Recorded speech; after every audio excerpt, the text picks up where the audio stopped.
이분은 서울교육대학교 이수영 교수님께서 좌장을 맡아서 빛내주시겠습니다. 이수영 교수님. 네, 안녕하세요. 방금 소개받은 서울교육대학교 교수 이수영입니다. 1부에서는 저희가 AI 시대 교육과정의 역량에 대해서 살펴봤다면 2부에서는 AI 기술 테크놀로지 그 자체가 교육과 어떻게 접목될 수 있는지, 어떻게 서로 간에 영향을 주고받는지에 대해서 이제 두 분의 발제를 듣고 세 분의 토론으로 이어지겠습니다. 그래서 첫 번째 발제는 데이터 드리븐의 김기범 부사장님께서 학교 현장에서의 과정 중심 평가를 위한 AI 기술 활용이라는 주제로 말씀을 해주시겠습니다. 네. 발표 시작하겠습니다. 네. 저는 데이터 드리븐의 김기범입니다. 감사합니다. 네. 오늘 이야기를 좀 세 가지를 가져왔습니다. 아까 말씀드렸듯이 저희 학교 현장에 대한 사례도 있고, 이게 역량학회에 대한 발표니까 좀 생각을 좀 해온 게 있어요. 물론 아까 전에 이제 챗GPT에 대한 얘기를 좀 하셨는데, 챗GPT 관련된 이야기 하나, 그 다음에 제가 이제 컴퓨터 전공으로서 이제 하는 역량에 대한 거 둘, 그 다음에 사례를 세 가지를 좀 말씀드리려고 하고, 첫 번째로 말씀드리고 싶었던 거는 아까 전에 그 커리어넷 설명을 이제 주셨잖아요. 이건 잘못한 거라고 했는데, 솔직히 말씀드리면 챗GPT는 잘못이 없습니다. 왜냐면 제가 했을 땐 잘 나왔거든요. 네. 사실, 유료 무료의 차이라기보다는 이제 명령어를 어떻게 주냐의 차이인데, 이게 보통 저희가 병원에 가서 어디 아파요 라고 했을 때, 저는 머리 여기가 아프고요, 그 다음에 기침이 나고요, 콧물이 나요라 할 때랑, 선생님 저 아파요라 할 때랑 완전히 다른 결과가 나와요. 왜냐면은 그냥 아파요라고 하면은 사실 종합적인 그냥 대략적인 전반적으로 든 약을 주시고, 제가 콧물이 많이 나요라고 하면 콧물에 대한 약을 주시거든요. 그런 것처럼 챗GPT도 마찬가지로 정보를 어떻게 주냐에 따라서 완전히 다른 결과를 냅니다. 제가 최근에 많이 이제 사업 계획 쓸 때도 저는 활용을 하는데, 저 같은 경우에는 티크타카를 하면서 대화를 하는 거 상당히 좋아해요. 뭔가 이제 생각을 만들어갈 때 저 혼자의 생각이 아니라 내가 이렇게 생각하는데 넌 어때? 라고 하는 그 대상을 요즘에는 저희 챗GPT를 많이 써요. 그럼 실제로 제가 어떤 정보를 주고 너는 어떻게 생각해? 좀 더 찾아봐. 혹은 여기 생각을 좀 네가 반론해봐. 등등을 통해서 생각을 만들어 나가고 그 뿌리를 잡은 다음에 거기에서 살을 붙여나가는 식으로 많이 만들거든요. 그래서 말하고 싶었던 거는 챗GPT는 누가 어떻게 쓰냐에 따라 완전 다른 결과를 내고, 두 번째로 역량으로 좀 넘어가 보면은 사실 저도 이제 여기서 유일하게 사실 교육 전공자가 아니잖아요. 거의 아마 맞을 거예요. 아마 교육 전공은 저만 아닌데 약간 빌런 역할을 하자면은 저는 아직도 세상이 영과일로 이루어졌다고 생각을 합니다. 물론 그게 저희가 인지할 수 없는 레벨의 약간 뇌세포에 어딘가 저장되어 있다고 생각은 하고, 그럼에도 불구하고 교육학적으로 공부를 좀 많이 했어요. 하면서 역량에 대해서 이제 그 전에 이제 지식 기능 가치 태도 이렇게 나눠져 있던 것도 좀 배우고 이런 게 있었나 라고 배웠지만, 사실 챗GPT 같은 경우에 딱 보면은 보통 아까 지식과 역량에 대한 말씀 주셨잖아요. 근데 사실 지식과 기능 이거 두 개가 되게 애매해요. 지식은 그 뭔가 제가 봤을 때 사실 어떤 기능적이 아니라 저희가 1차원적으로 그냥 알고 있는 정보에 가깝다고 생각이 들고, 기능이라고 했을 때는 그 정보를 활용해서 무언가를 프로세스화 시키는 그런 거에 좀 가깝다고 저는 생각이 들었어요.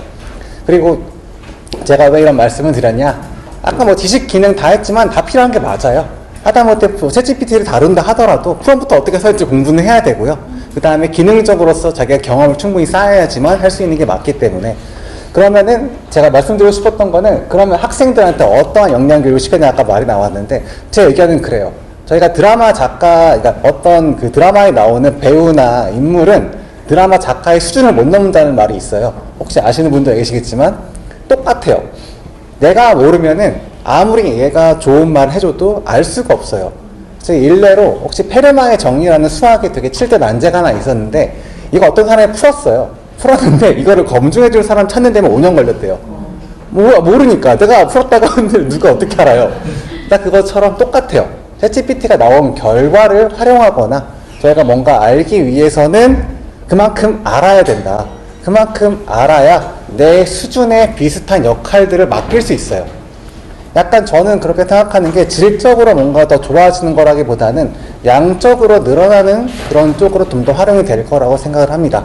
네, 그래서 아까 말씀하셨던 뭐 지식과 뭐 기능에 대한 그런 거에 대해서는 제 생각은 그렇다라고 말씀드리면서, 이번에 이제 개발했던 이 기술은 이제 어떻게 보면은 교사분들이 하고 있는 이제 기록과 이제 가정식 평가라는 어떤 이제 그런 과정에 대해서 좀 기능적인 면을 이제 AI로 구현한 그런 사례입니다. 이제 조금 말이 길었는데 조금 말씀을 드릴게요. 목표는 아까 그 앞에 말씀드렸듯이 맞춤형 교육을 위해서 가정식 평가 자체라는 이런 물리적인 한계를 어떻게 인공지능으로 극복할 것인가. 정말 이 아젠다 하나만 주고 알아서 이제 개발해라. 약간 이렇게 좀 나왔어요. 제가 처음에 이제 이거 작년에 이제 이거를 기획을 하고 했을 때는 좀 단편적으로 생각했던 것 같아요. 뭐 수업에서 그냥 애들이 뭐 지식 교육하고 역량 교육하고 이거를 그냥 평가하면 되겠지라고 생각해서 만들었던 프로세스인데, 이것도 사실 복잡했지만 이걸 이제 저희가 2년차 지금 하고 있는 거에서 훨씬 더 다채롭게 좀 나온 거를 알 수 있었습니다. 처음에 저희가 이제 맡았던 목표는 수행평가. 지금 사실 지필고사는 가정식 평가라고 할 수 없죠. 왜냐면 피드백을 줄 수 없으니까. 수행평가를 하는 과정에서 그것들을 실제로 애들이 푼 문제를 가지고 피드백을 줄 수 있는 것들을 인공지능 만들어 보자 라고 했고, 저기 오른쪽에 보이실지 모르겠지만 서술형, 뭐 이미지, 음성, 영상 이렇게 이제 수행평가에 이제 데이터 타입이 그렇게 되어 있을 거야 라고 저는 가정을 하고 들어갔었어요. 근데 들어가서 보니까 완전히 다른 거는 좀 이따가 나옵니다. 네, 진행 과정에서는 일단 제 허드에 있었어요. 학교에서 데이터를 어떻게 모으지? 이제 교사분들 한명 계시지만 정말 학교에서 들어가서 데이터 모으는 게 정말 어렵습니다. 왜냐면은 이제 하다못해 내가 준 수행평가가 족보로 쓰이면 어떡하지? 라는 것부터 시작을 해서 애들의 개인정보나 이런 것들을 어떻게 하지? 라고 했기 때문에 선생님들한테 컨센서스를 맞추는 일부터 시작을 했고요. 저희가 이제 그 경기도 산하의 경기도 교육연구원과 함께 진행을 했던 것도 있고, 그 다음에 지금 캐리스 이제 한국교육학술정보원에서 하는 프로젝트와 함께하는 선생님들과 같이 팀을 맡겨서 선생님들을 기반으로 해서 지금 데이터를 모으는 것부터 시작을 좀 했습니다. 네, 그 다음에 이제 뭐 할 거냐라고 했을 때 좀 더 목표를 잡았어요. 평가 이제 설계 이게 쭉 과정 자체가 이제 과정식 평가인데, 선생님들이 제일 어려운 부분이 뭐냐라고 했을 때 평가랑 그 다음에 학기 말에 기록을 써주는 부분들, 이게 물리적으로 참 어려워요. 하다못해 평가는 아마 200명 정도를 평가하실다고 생각을 해보시면, 평가를 다 여기서 해보셨겠지만 보통 하루에 몰아서 하시더라고요. 그래서 왜 그러지 생각했는데 오늘 다르고 내일 다르고 모레 다른 결과를 제가 내기 때문인 걸 아시는 거더라고요. 그 정도로 이게 좀 스트레스고 일이 많구나 라고 해서 그 부분이 가장 첫 번째였고, 또 학기 말에는 200명에 대한 특성이나 정보들을 어떻게 다 기억하고 그걸 나중에 쓸 수 있을까, 이제 그런 거에 착안해서 이 두 가지 기능을 저희가 목표로 일단 개발을 했습니다. 그리고 이제 오른쪽에 보시면은 나와 있는데, 원래 초중고 전체를 하기로 했지만 일단은 다 하기는 어려웠어요. 왜냐면 다 비슷해 보이지만 다 조금씩 달라요. 초등학교는 성적은 중요하지 않습니다. 저희한테 애들한테 할 컨텐츠가 중요해요 라고 하고, 중학교는 이제 조금 올라왔으니까 이제 뭐 자율학기 이런 거 할 컨텐츠 플러스 고등학교에 조금, 그리고 고등학교는 진학 컨텐츠 주세요, 진로 주세요. 다 달라요. 그래서 저희가 했던 거는 가장 그래도 좀 저희가 할 수 있는 중학교 레벨로 시작하자라고 해서 중학교를 타겟으로 데이터를 좀 모았습니다. 네, 그렇게 해서 저희가 만든 이제 클리포라는 이제 서비스고, 평가 설계부터 기록까지 쭉 나오는 과정들을 저희가 설계를 했어요. 선생님들 인터뷰를 정말 많이 했었고, 저기 계신 선생님과 함께 정말 피땀 눈물 흘리면서 만들었던 과정이 있고, 루브릭 설계부터 해서 이제 기록 리포트를 어떻게 나오면 좋을까, 선생님들 이제 행정에 맞춰서 설계가 된 게 있고, 특히 채점 부분에서 가장 어려웠던 거는 과연 AI가 했던 정보를 얼마만큼 채용할 것인가. 그래서 저희가 이제 했던 것들은 선생님들 지분이 51%다. 저희는 항상 49%를 유지하겠습니다. 그래서 여기 나온 채점도 AI가 하는 게 아니라 항상 교사가 AI가 만들어낸 근거를 가지고 한 번 더 확인해서 최종 컨펌을 하는 구조로 되어 있습니다. 여러 가지 여기 정말 이것만 말해도 정말 2박 3일 말할 수 있지만, 네, 간단하게 조금 넘어가서 오늘 얘기하고 싶었던 게 요거예요, 사실.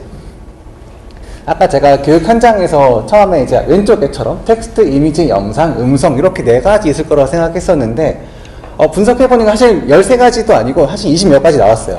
그 중에서 그나마 추려낸 게 13가지였고, 단순하게 이미지가 아니라 저기 오른쪽에 보이시면은 저기 그 음표 같은 게 있을 거예요. 음표 보이고 아래에 막 쓰는 게 있잖아요. 혹시 저게 뭔지 예측하실 수 있으신 분 아시는 분도 계시겠지만, 저게 듣기 평가예요. 네. 지시문의 타입이 이미지일 수도 있고, 텍스트일 수도 있고, 음성일 수도 있고, 영상일 수도 있어요. 그거에 따라 달라지고, 그 다음에 뭐, 학생들이 쓰는 게 글일 수도 있고, 그림일 수도 있고, 그런 거에 따라서 정말 많이 자유로운 환경에서 저렇게 좀 되어 있었다. 이게 지금 예시거든요. 뭐, 하나의 서술형만 보더라도, 서술형도 긴 게 쓰는 게 있고, 지문 여러 개 주는 게 있고, 지시문 중에 저렇게 이제 약간 수능형처럼, 이렇게 문제 자체를 이제 좀 뭔가 예시문을 좀 길게 주는 형식도 있고, 그 다음에 인공지능이 제일 하기 어려운 게 저게 테이블 주관식이거든요. 저게 표가 어디에 있는지를 알기가 정말 어려워요. 답변들이 어디에 있고, 이게 이 지시문과 매칭되는 학생들의 답변은 어디일까?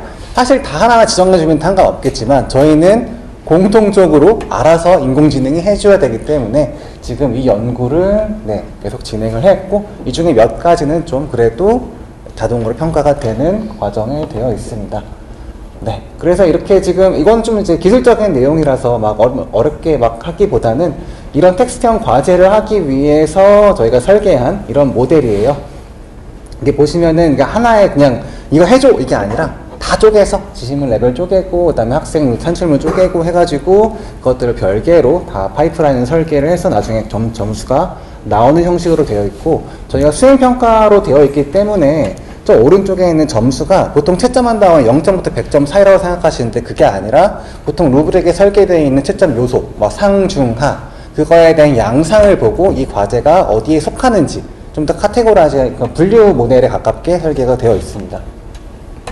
이미지도 마찬가지고, 음성은 사실 좀 쉬웠던 게, 음성은 이제 그 STT로 그 텍스트로 바꿔버리면은 아까 맨 앞에 나왔던 텍스트형과 똑같아지기 때문에, 예를 들면 나중에 혹시라도 모를 이제 부분을 통해서 음성에서 이제 발음이 정확한지 그 정도의 메타데이터만 뽑아내서 나중에 영양을 써야지 정도까지만 설계했던 부분이 있습니다.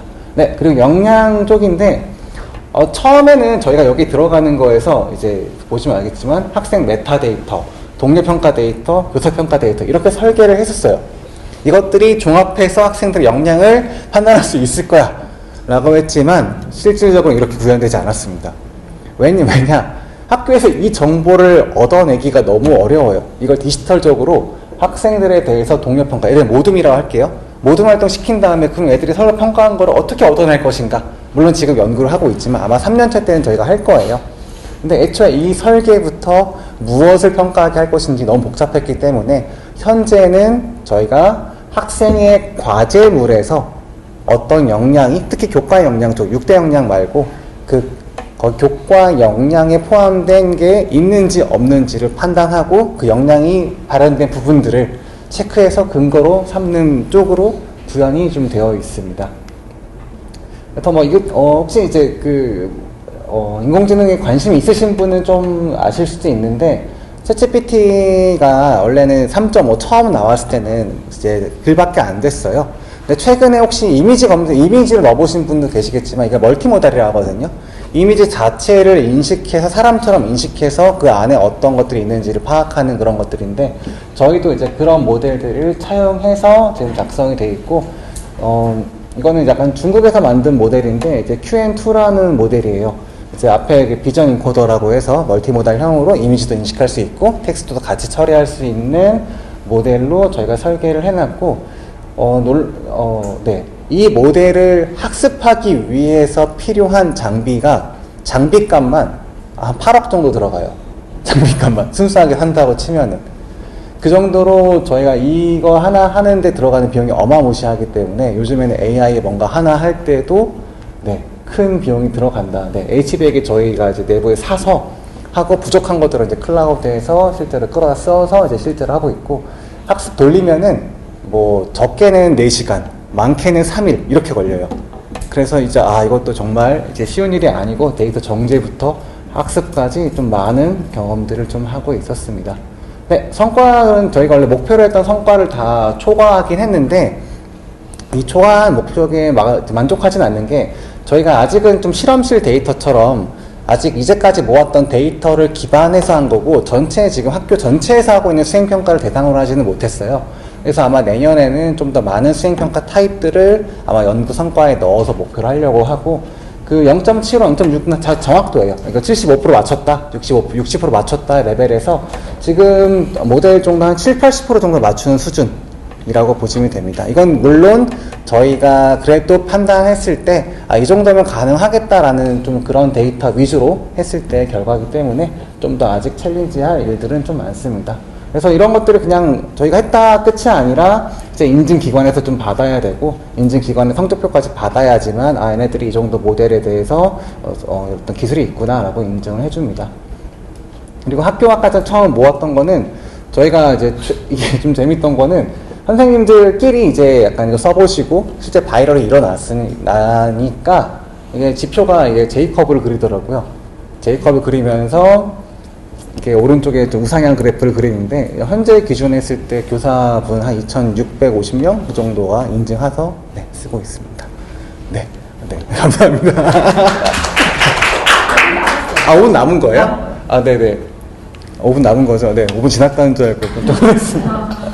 네, 그래서 다음에는 좀 더 할 것들은 아까 역량에 대해서 말씀드렸던 것처럼 지금은 단편적으로 과제에서만 이 역량이 이제 발현되는지 그걸 보고 있는데, 그게 아니라 실제 다양한 메타데이터, 동네평가 등 메타데이터 내에서 역량들을 보려고 하고 있고, 그 다음에 역량을 한 수업에서 보였다 끝이 아니라 한 학기 전체 모든 수업에서 역량들이 얼마만큼 나왔는지를 봐서 또 역량 추적 시스템을 좀 개발하려고 해요. 저기 배현주 이사님께서 만들어 주신다고 했기 때문에, 네, 저는 기대하고, 기대하고 있습니다. 네. 나머지는 진로 쪽으로 같이 좀 연관해서 한다는 거고, 저희 모델은 여기까지입니다. 네, 감사합니다. 네, 첫 번째 발표 잘 들었습니다.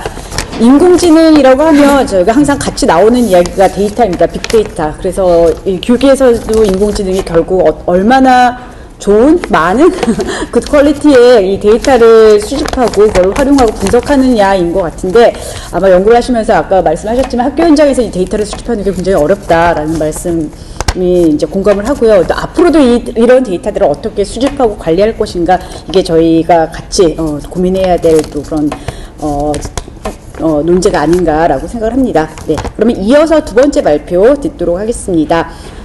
두 번째는 AI 역량교육 프로그램 개발과 활용 방안이라는 주제로 중원대학교 김대중 교수님께서 발표하시겠습니다. 안녕하십니까. 두 번째 발표 주제 AI 역량교육 프로그램 개발과 활용 방안을 맡게 된 김대중입니다. 이 주제를 맡게 된 첫 번째 이유는 며칠 전에 이제 그 학회 차원에서 AI 관련해서 이제 교육 프로그램을 구성해서 좀 진행해보는 게 어떻겠냐. 예를 들면 대기업이나 전문대 협의회처럼 교육 프로그램을 운영하고 있는데 학회도 그런 그 기업적인 측면이 좀 필요하지 않겠냐 해가지고 그 차원에서 이제 연구가 좀 진행되었습니다. 그래서 그 내용을 기반으로 해서 좀 설명을 드리는데 3개월 과정을 진행되었고 크게 8부, 그러니까 이 보고서에 8개 컨텐츠가 담겨졌는데 요 내용을 중심으로 해서 어떻게 교육 프로그램으로 연계해서 그 교육의 그런 형태로 구성될 수 있는지까지 스토리를 잡아서 설명을 좀 드리도록 하겠습니다. 그 사이에 필요한 내용들, 여러분들 좀 도움이 될 만한 내용도 약간 섞어서 진행하도록 하겠습니다. 첫 번째 AI에 대한 기본적인 이해. 보면 기본적인 AI에 대한 설명들은 이래저래 많이 있는데, AI가 갖고 있는 우리가 비하인드 스토리들 있잖아요. 보면 그런 얘기들도 좀 있고, 그리고 사람과 그리고 환경적인 얘기, 그러니까 AI가 어떻게 탄생해서 AI가 어떻게 우리 인간까지 오게 된 그 배경들, 그런 것까지. 아까 빅데이터 얘기했는데, 제가 미국에서 학위를 받았을 때 이제 빅데이터 연구로 학위를 받았거든요. 그래서 제가 과학 정책공학 학위를 받았는데, 한국에서도 박사 학위가 있는데, 제가 본래 행정학 정책학을 전공했는데 사회과학하고 과학 쪽 학위가 다 있는 거죠. 그래가지고 양쪽을 좀 알고 있습니다. 그래가지고 좀 유리한 측면이 있겠죠. 그죠? 과학적인 마인드에서 접근한 사람들의 그 인식이나 그 문제점도 알고 있고, 사회과학 쪽에서 이제 공학을 이해하는 측면에서 조금 안 받아지는 측면을 양쪽을 좀 다 알고 있거든요. 그리고 AI에서 파생되나서 이제 한 부분인 이제 빅데이터나 딥마인드, 그러니까 딥러닝이 이제 주된 포커스가 되는 게 생성형 AI거든요. 그러니까 우리 일상적인 패턴은 이 생성형 AI가 기반을 하기 때문에 이 생성형 AI가 뭔지에 대해서 설명과 그 내용들을 좀 다루게 되었고, 마지막에 제일 중요한 게 이 학회가 역량 개발 학회이기 때문에 AI 역량이라는 그 정립을 할 필요가 있을 것 같더라고요. 지금 아직까지 AI 역량이라고 해가지고 구체적으로 정립된 부분들은 없더라고요. 보면 좀 산재가 되어 있고, 기본적으로 보는 시각들은 있는데 그런 것들을 조금 정리해가지고 우리 학회에서 AI 역량을 어떻게 가져갈지에 대한 내용을 좀 담았습니다. 그리고 실습 이제 좀 할 수 있는 내용들을 이제 챗GPT 위주로 해가지고 생성형 AI가 여러 가지가 있는데, 뭐 멀티모달은 기본적으로 모든 생성형 AI가 다 지금 갖고 가고 있는 측면인데 시장 점유율도 높고, 그리고 선도적으로 그래도 기능적으로 보면 뭐 다른 여타 뭐 제미나이나 뭐 그리고 뭐 퍼플렉스티나 그리고 클라우드나 뭐 이쪽 하고 뭐 크게 뒤지지 않는데, 그래도 챗GPT가 갖고 있는 기본적인 탄탄한 그 파운데이션이 있거든요. 그걸 바탕으로 다른 이제 생성형 AI하고 연계해서 보면 도움이 되더라고요. 제가 지금 그렇게 하고 있거든요. 그런 얘기들 좀 하고, 그리고 챗GPT를 사용함에 있어서 사람들이 그 프롬프트 창을 바로 이용하거든요. 그러니까 챗GPT가 갖고 있는 기본 화면 구성이나 이런 환경 세팅 측면에서 도움이 되는 게 있거든요. 그걸 모르더라고 사람들이. 그런 부분들을 어떻게 좀 챗GPT를 우리가 유용하게 쓸 수 있는 도구이자 파트너로서 사용할 수 있는 기본 세팅, 사용법을 좀 오버에서 좀 담았고, 그리고 실질적으로 가장 챗GPT에서 중요한 거는 질문이잖아요. 그죠? 질문을 하는 이유가 우리가 원하는 답변을 얻는 건데, 그게 이제 이쪽 세계에서는 이제 프롬프트라는 말을 쓰는데, 그걸 이제 설계적인 측면으로 이제 다듬어진 게 프롬프트 엔지니어링이거든요. 그런 측면을 좀 다듬었고, 그런 기법들, 엔지니어링 기법들이 이제 많이 여러 가지가 있는데, 그런 것들을 제가 그 학술 논문이나 책들을 제가 한번 검색해서 정리해 보니까 책은 최소 한 40권을 읽었고요. 학술 논문은 이제 프롬프트 엔지니어링 논문들이 많이 안 나왔기 때문에 제가 그 당시에 봤을 때 7편, 8편, 주로 미국 학자들하고 일본 학자들 위주로, 지금 최근에 한번 오기 전에 이제 프롬프트 엔지니어링에 관련된 내용을 좀 검색해 보니까 국내 학자들도 한 5, 6편 정도 관련된 내용을 이제 작성을 했더라고요. 그러니까 제가 갖고 있는 그 프레임 안에서 다 이제 그 기법들이 다 들어가긴 하는데, 그런 것들을 좀 소개시켰고, 왜냐하면 프롬프트가 가장 기본적이니까 어떻게 다루어서 어떤 결과가 형성될 수 있을지. 그리고 실질적으로 보면 챗GPT가 좋은 거는 예전에는 플러그인 방식으로 해가지고 연동해서 좀 더 다양한 생성형 결과물을 도출했는데, 지금은 GPTs라고 해가지고 그 챗GPT 안에다가 담아서 바로 활용할 수 있게 좀 한 부분들이 있거든요. 제가 보니까 대략 뭐 4, 50개 정도가 GPTs가 구성이 되어 있는데, 그 중에서 제가 좀 자주 쓰는 게 한 10몇 가지가 되거든요. 그 중에서 한 4가지 정도를 이제 교육 프로그램으로 쓰면 좋지 않을까 해가지고 지금은 4가지 정도로 했고, 요 외에 챗GPT와 연동해서 이렇게 생성형 AI 교육을 할 수 있는 것들이 있거든요. 저는 이제 뭐 학교에서 이제 엑셀 데이터 분석을 애들한테 하는데, 그러니까 엑셀 같은 경우는 이제 기본적인 것부터 데이터 분석을 하면서 통계 분석까지 매크로 짜서 애들한테 다 가르쳐 주고 있거든요. 거기에서 이제 생성형 그 AI 프로그램하고 연동해서 쓸만한 것들도 꽤 많거든요. 아마 학자들 같은 경우는 텍스트 마이닝에 관심이 많잖아요, 보면.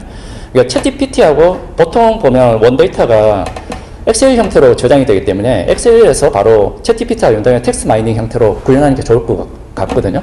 그래서, 근데 기존에는 파이썬 연동을 해서 나타나는데, 그 방식도 저도 알고는 있는데, 학생들이나 아니면 기본적으로 조금 그 언어나 이런 구조를 모르고 있을 때, 아무리 챗GPT가 랭귀지나 코딩에 대한 기본 정보를 주고 하더라도, 이 코딩이 뭔지, 그 스트럭처나 이제 그런 걸 모르고 있을 때 이게 오는 것들은 또 다르더라고요. 제가 수업 시간에 해보니까.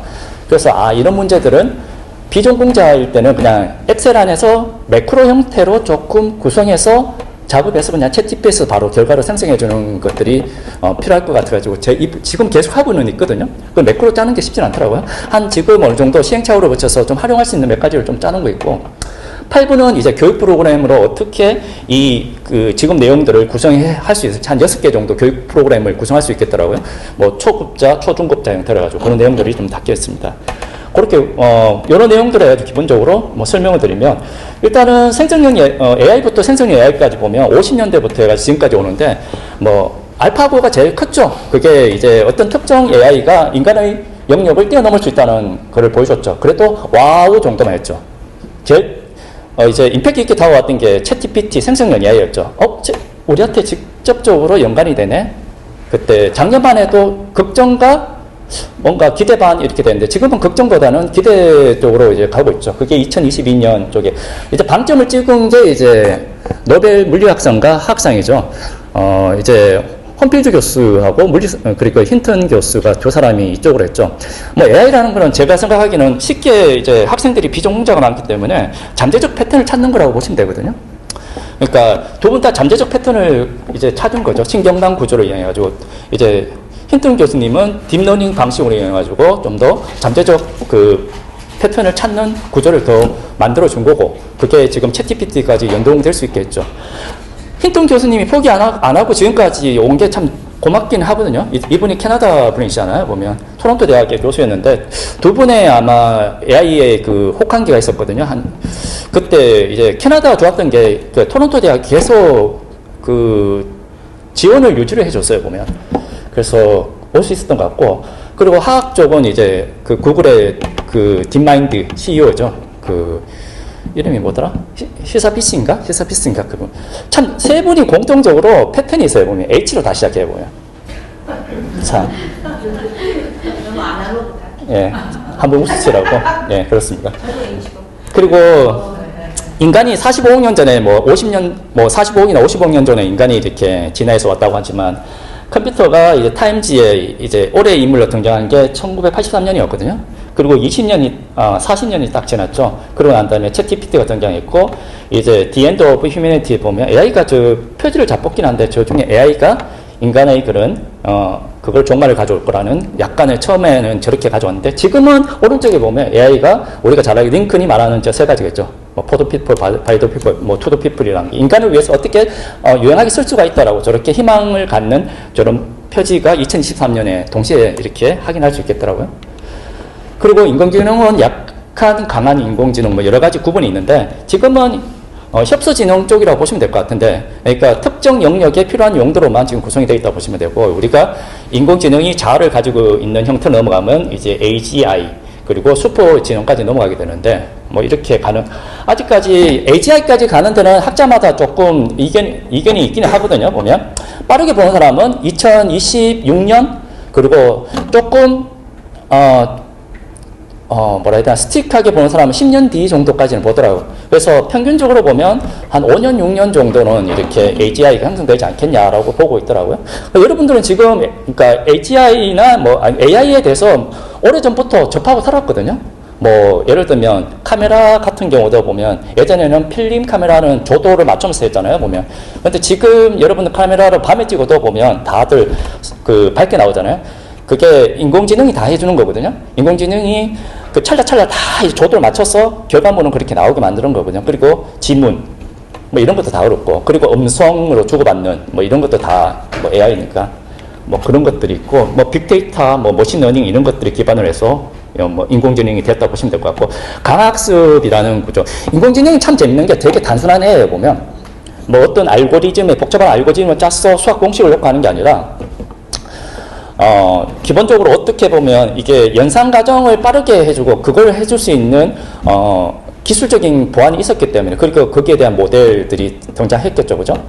기본적으로 뭐 예를 든다면 뭐 GPU가 제일 컸죠. GPU가 기본적으로 뭐 V100하고 A100 같은 경우는 뭐 V100 같은 제가 기억하기로는 120조 번의 그 연산 처리를 가능하게 해서 A100이 320조 번의 연산 처리를 가능하게 하거든요. 그러니까 챗GPT가 이제 A100을 가지고 10,000대를 가지고 100일을 학습했다고 하거든요. 그렇게. 그게 학습량은 5조 개 정도 되는 걸로 알고 있고. 그러니까 돈이 들어간 게 보면, 아마 우리가 데이터 드리븐 오신 우리 분들은 이제 그 영역들은, 나중에 설명하겠지만 크게 거대 언어 모델을 가지고 하는 모델 기법이 크게 세 가지가 있는데 제가 오늘 소개하는 거는 프롬프트 엔지니어링이 가장 그 중에서도 모든 사람들이 다 다룰 수 있는 거고 그 다음에 하는 게 레귤라고 해가지고 검색에서 필요한 영역을 만들어서 거기에서 바로 우리가 활용할 수 있는 걸 생성하는 방식이고 그게 레귤 방식이고 마지막으로 이제 거기에서 조금 고차원이 이제 파인 튜닝 방식이거든요. 그러니까 기본적으로 어느 모델 세팅된 데서 필요한 그 이제 학습자를 넣어가지고 영역을 만드는 거거든요.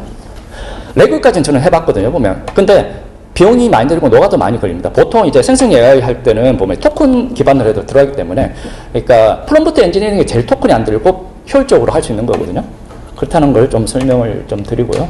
뭐 생성형 AI는 아까 AI가 기본적으로 잠재적 패턴을 찾는다면 생성형 AI라는 거는 잠재적 패턴을 찾아서 우리가 원하는 결과물을 생성해낸다. 어떤 걸로? 이미지로 아니면 글로. 그러니까 그 방식만 다를 뿐이라고 보시면 되거든요. 그리고 여러 가지 형태로 우리가 사용하고 있고, 그 뭐 기본적으로 보면 딥 러닝의 이제 신경망이나 생성적 뭐 적대 신경망, 트랜스포머 모델이 이게 중요한데, GPT에서 T가 트랜스포메이션이잖아요. 트랜스포머. 그러니까 확률적으로 그 다음에 이어지는 어떤 그 내용을 잡아주는 거잖아요, 보면. 그래서 언어 모델 중에서 이 트랜스 모델을 갖고 왔는데, 제가 오픈 AI가 참 얘네들 참 못된 애들인데, 이 트랜스포머 이 모델이 구글에서 본래 만들어서 오픈한 거였거든요. 근데 오픈 AI가 가져갔죠. 그래서 챗GPT는 생성 AI를 만들었는데, 얘네들은 자기 소스를 공개를 안 했어요. 저는 참 그리고 이제 생성형 AI 같은 경우는 텍스트, 이미지, 프레젠테이션, 동사, 음악 정도로 이렇게 구분할 수 있는데, 그러니까 텍스트 위주로 뭐 많이 하지만 이제 챗GPT 같은 경우는 이미지, 프레젠테이션까지는 생성을 해주고 있죠. 그러니까 퍼플렉시티 같은 경우는 챗GPT에서의 그 기술자들이 나와서 이제 좀 두 개 분파로 나눠주는데, 이제 클라우드 쪽에서 한 분파가 갔고, 그 다음에 퍼플렉스 쪽으로 한 분파. 퍼플렉스가 이제 검색 기준으로 해가지고 이제 생성형 AI를 잡아주는 거거든요. 그래서 그쪽에 갔는데, 제가 보니까 그렇게 검색 쪽으로 간 친구들은 검색만 했던 것 같아요, 보면. 그래서 챗GPT에서 했기 때문에 그것만 한 것 같고, 클라우드는 그 챗GPT에 갖고 있는 기본적인 학습 방식을 그대로 갖고 있는데, 그쪽만 연구했던 친구들이겠죠. 각자 장점은 있습니다. 근데 뭐, 그리고 나머지 것들은 이제 좀 볼만한 게 임팩이 있던 게 소라였죠.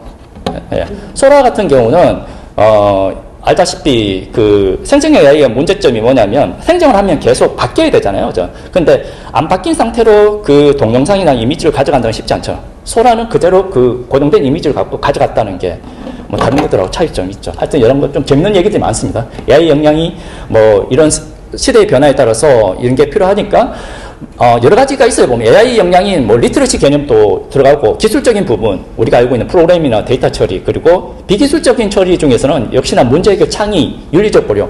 본래 생성형 AI가 90년대 컴퓨터 창의성이라는 그 쪽에서 나왔기 때문에 창의하고 연관이 되거든요.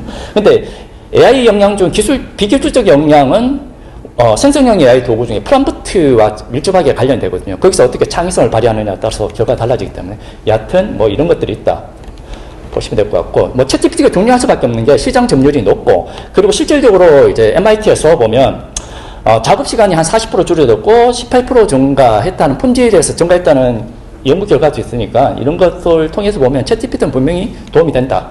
뭐 GPT의 개념은 이렇게 보시면 될 것 같고, 어느 모델에 대해서 특히 T 같은 경우는 홀리시네이션이 있는데, 홀리시네이션도 완전히 없앨 수는 없습니다.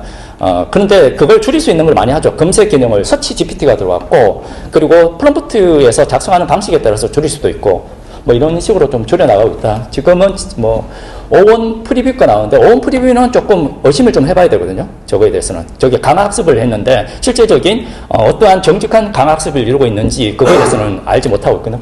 지금 GPT-4 옴니가 상당히 매력이 있습니다. 여러 가지 기능을 하고 있거든요. 조금 있으면 이제 코딩 기능까지 더 강화시켜서 나온다고 하거든요. 유료 버전과 이제 무료 버전이 있는데, 나중에 설명을 좀 드리면, 일단 무료 버전은 분명히 한계가 있죠. 전 유료 버전을 계속 쓰고 있는데, 유료 버전에 돈같이 합니다. 저는 하루에 한 4시간 정도를 쓰고 있는데, 최소. 자, 뭐, 여하튼, 뭐, 그렇습니다. 이거에 대해서는 이런 것들, 어떻게 GPT 맞춤 설정을 잘 못 하시는데, 이 설정을 해놓으면 상당히 도움이 되거든요. 자기 위치에서 자기 알고자 하는, 그리고 답변을 얻는 방식. 너는 거짓말 하지 말고, 모르면 말하지 마라. 이런 식으로 명확하게 딱 명령을 해줘야 되거든요. 안 그러면 얘가 홀리시네이션을 계속 만들기 때문에. 뭐, 이 GPTs 중에 여러 가지가 있거든요. 이 GPTs 중에 몇 가지를 활용해가지고 실제로 유료를 활용한다면 GPTs를 굳이 구성을 안 해야 돼요. 그러니까 자기 GPTs를 만들어서 쓰면 되는데, 무료일 때는 이 GPTs를 활용할 필요가 좀 있거든요. 뭐 생성형 AI에 대한 개념을 좀 이렇게 하는데 프롬프트 엔지니어링은 질문을 어떻게 잘했냐. 지금 질문의 시대라고 봐야 되거든요. 계속 새로운 게 나오기 때문에 새로운 것들에 있으면 뭘 가르치는 것에서 명확하지 않거든요. 학교에서 해야 되는 거는 새로운 것에 대해서 어떻게 질문해서 학생들이 나가서 자기가 그걸 헤쳐나갈 수 있는 질문하고 탐색하고 토론하는 걸 가르쳐줘야 되거든요. 그래서 프롬프트에 대한 이 엔지니어링 기법은 더 중요할 수밖에 없거든요. 우리가 90년대에 정보 검색사가 있었다면 지금 프롬프트 엔지니어에 대해서 자격증이나 이게 중요하게 됐죠. 그리고 실질적으로 일자리도 이쪽에 고용하기도 하고. 그 프롬프트 엔지니어링 레그 파인튜닝을 설명을 아까 드렸고, 그리고 저렇게 엔지니어링 기법은 한 8가지가 있거든요. 뭐 예시, 역할, 뭐 마크다운, 형식 지정, 이어쓰기, 시오브 또트라고 사고의 연쇄, 할루시네이션 유도 기법, 리액트 기법. 할루시네이션 유도 기법을 왜 넣냐면 나쁘다고 했는데 창작하는 사람은 필요하겠죠. 창작은 사실 소설 쓰는 사람은 사실 쓰는 건 아니기 때문에 이런 것들을 이제 담으려고 하거든요. 이런 것들을 하나씩 다 그 보고서에 다 담았고 교육 프로그램에 들어갈 거고. 그리고 최근에 14일에 이제 챗GPT 쪽에서 학생들을 위해서 프롬프트를 한 6가지 정도 활용할 수 있는 것들 제시해놨더라고요. 제가 들어가서 해보니까 상당히 잘 짜져 있더라고요.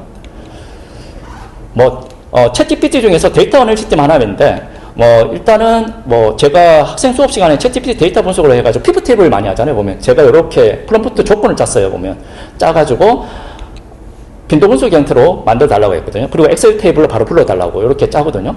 그래서 이렇게 조건을 줬어. 이게 형식 지정 방식이거든요. 사람마다 형식 지정 방식이 다를 수 있거든요. 그래서 요거에 대한 여러 가지 경우, 그러니까 여기에다가 또 조건을 칠 수가 있겠죠. 그런 것들을 이제 교육 프로그램에 담을 수 있을 것 같고, 결과는 이렇게 나오고, 아까 제가 조금 더 나갈 수 있는 걸 이렇게 텍스트 마이닝으로 해가지고 제가 한번 만들어 본 건데, 이건 텍스트 마이닝 예시하면 우리가 뉴스 빅데이터에서 고령화에 대해서 키워드를 뽑아서 본 거거든요.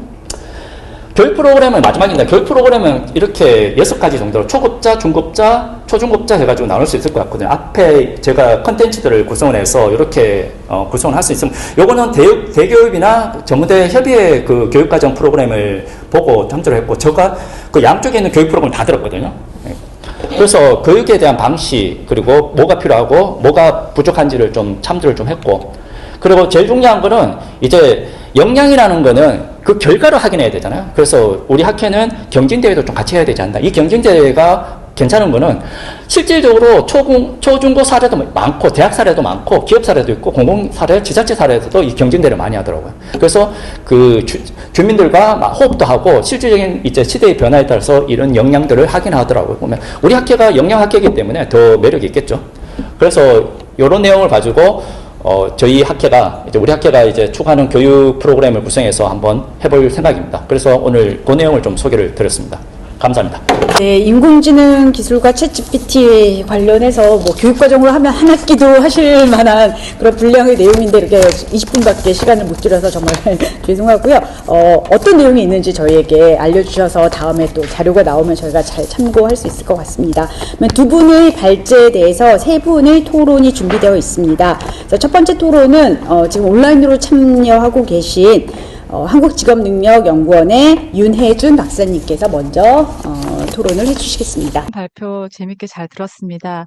우선 김기범 부사장님 발표가 실제로 이제 학교 현장에서 어떻게 과제평가 AI 모델이 활용될 수 있는지 이해하는 데 큰 도움이 되었고, 또 김 교수님 발표도 전반적인 개관도 해주시고, AI 역량에 대한 그런 제어, 교육 방향성에 대한 제언도 아주 흥미롭게 잘 들었습니다. 세 분 토론자가 계시기 때문에 저는 이제 김기범 부사장님께 한 2가지 정도 질문을 드리고 싶은데요. 우선 올해도 그렇고 이제 작년부터 이제 GPT가 많이 확산되면서 다 각자 나름대로 이제 AI를 활용하고 있을 텐데, 저 또한 이제 AI가 없었다면 이게 보고서 마무리가 됐을까 할 정도로 많이 의존도 했고 많은 도움을 받았습니다. 근데 아마 이제 기업이나 이런 근로자들의 또 다른 방식으로 AI를 활용하고 있고 일하는 방식도 큰 변화를 가져오고 있다고 생각을 하면서도 또 저 또한 이제 우려를 느끼고 있고, 내가 이 부분의 역량은 진짜 많이 안 쓰게 되겠구나라는 우려를 포함해서 여러 가지 이제 느낀 점이 다 다를 거라고 생각하는데요. 지금 이제 초중등, 뭐, 대학생, 학생 중심으로 우리가 이제 핵심 역량을 좀 논의하고 있는데, 뭐, 마이크로소프트나 맥킨지에서 이제 AI와 관련된 어떤 조사에 따르면, 이제 보통 이제 시간을 줄여주고, 불필요하게 단순 작업했던 시간을 많이 줄여주면서, 그 시간을 더 창의적이고, 더 중요한 일에 이제 몰두할 수 있게 하는 점이 AI의 가장 큰 이제 유용성, 가치로 이렇게 순위가 올라와 있는 거를 많이 볼 수 있었습니다. 근데 이 관련해서 이제 그 교사분들이 이제 김기범 부사장님 발표에서 이제 과제 평가를 AI를 활용해서 이렇게 하는 거에 대해서 분명 장점도 분명히 있을 텐데, 이게 아까 제가 말씀드린 시간을 줄일 필요가 있는 좀 단순 작업이나 불필요한 어떤 형식적인 작업을 줄이는 것이 아니라 굉장히 사실 교사에게 가장 중요한 어떤 평가, 학생에 대한 평가라는 영역인데, 이 부분이 이렇게 모델을 가져와서 평가를 이제 AI가 하게 된다면, 이런 거에 대해서 시간을 줄이는 것이 목적이라면 약간의 이제 물음표가 저는 생길 것 같거든요.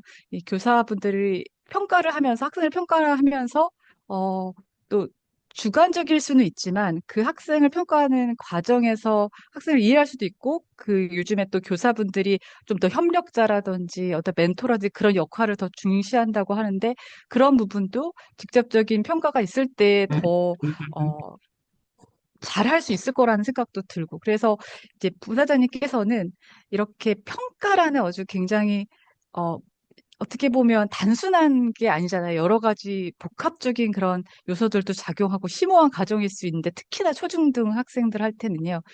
특히나 이제 단순하게 객관식 평가하는 것이 아니라 수행 평가인 경우. 근데 이 수행 평가를 AI가 하는 것에 대한 조금 더 근본적인 질문. 이 교사의 가장 중요한 역할일 수 있는데 그걸 AI가 하는 것이 과연 맞을까? 이런 혹시 누군가가 질문을 한다면 그 부분에 대해서 어떻게 생각하시는지 말씀을 듣고 싶고요.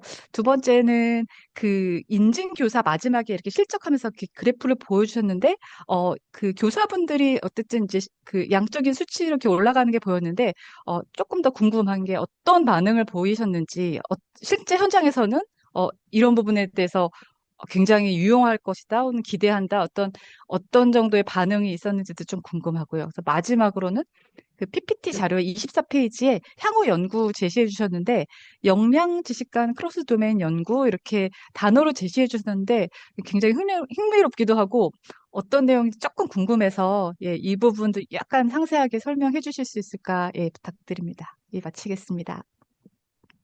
표현은 종합 토론 시간에 한꺼번에 진행하도록 하겠습니다. 그래서 두 번째 토론은 안용중학교의 유주열 선생님께서 해주시겠습니다.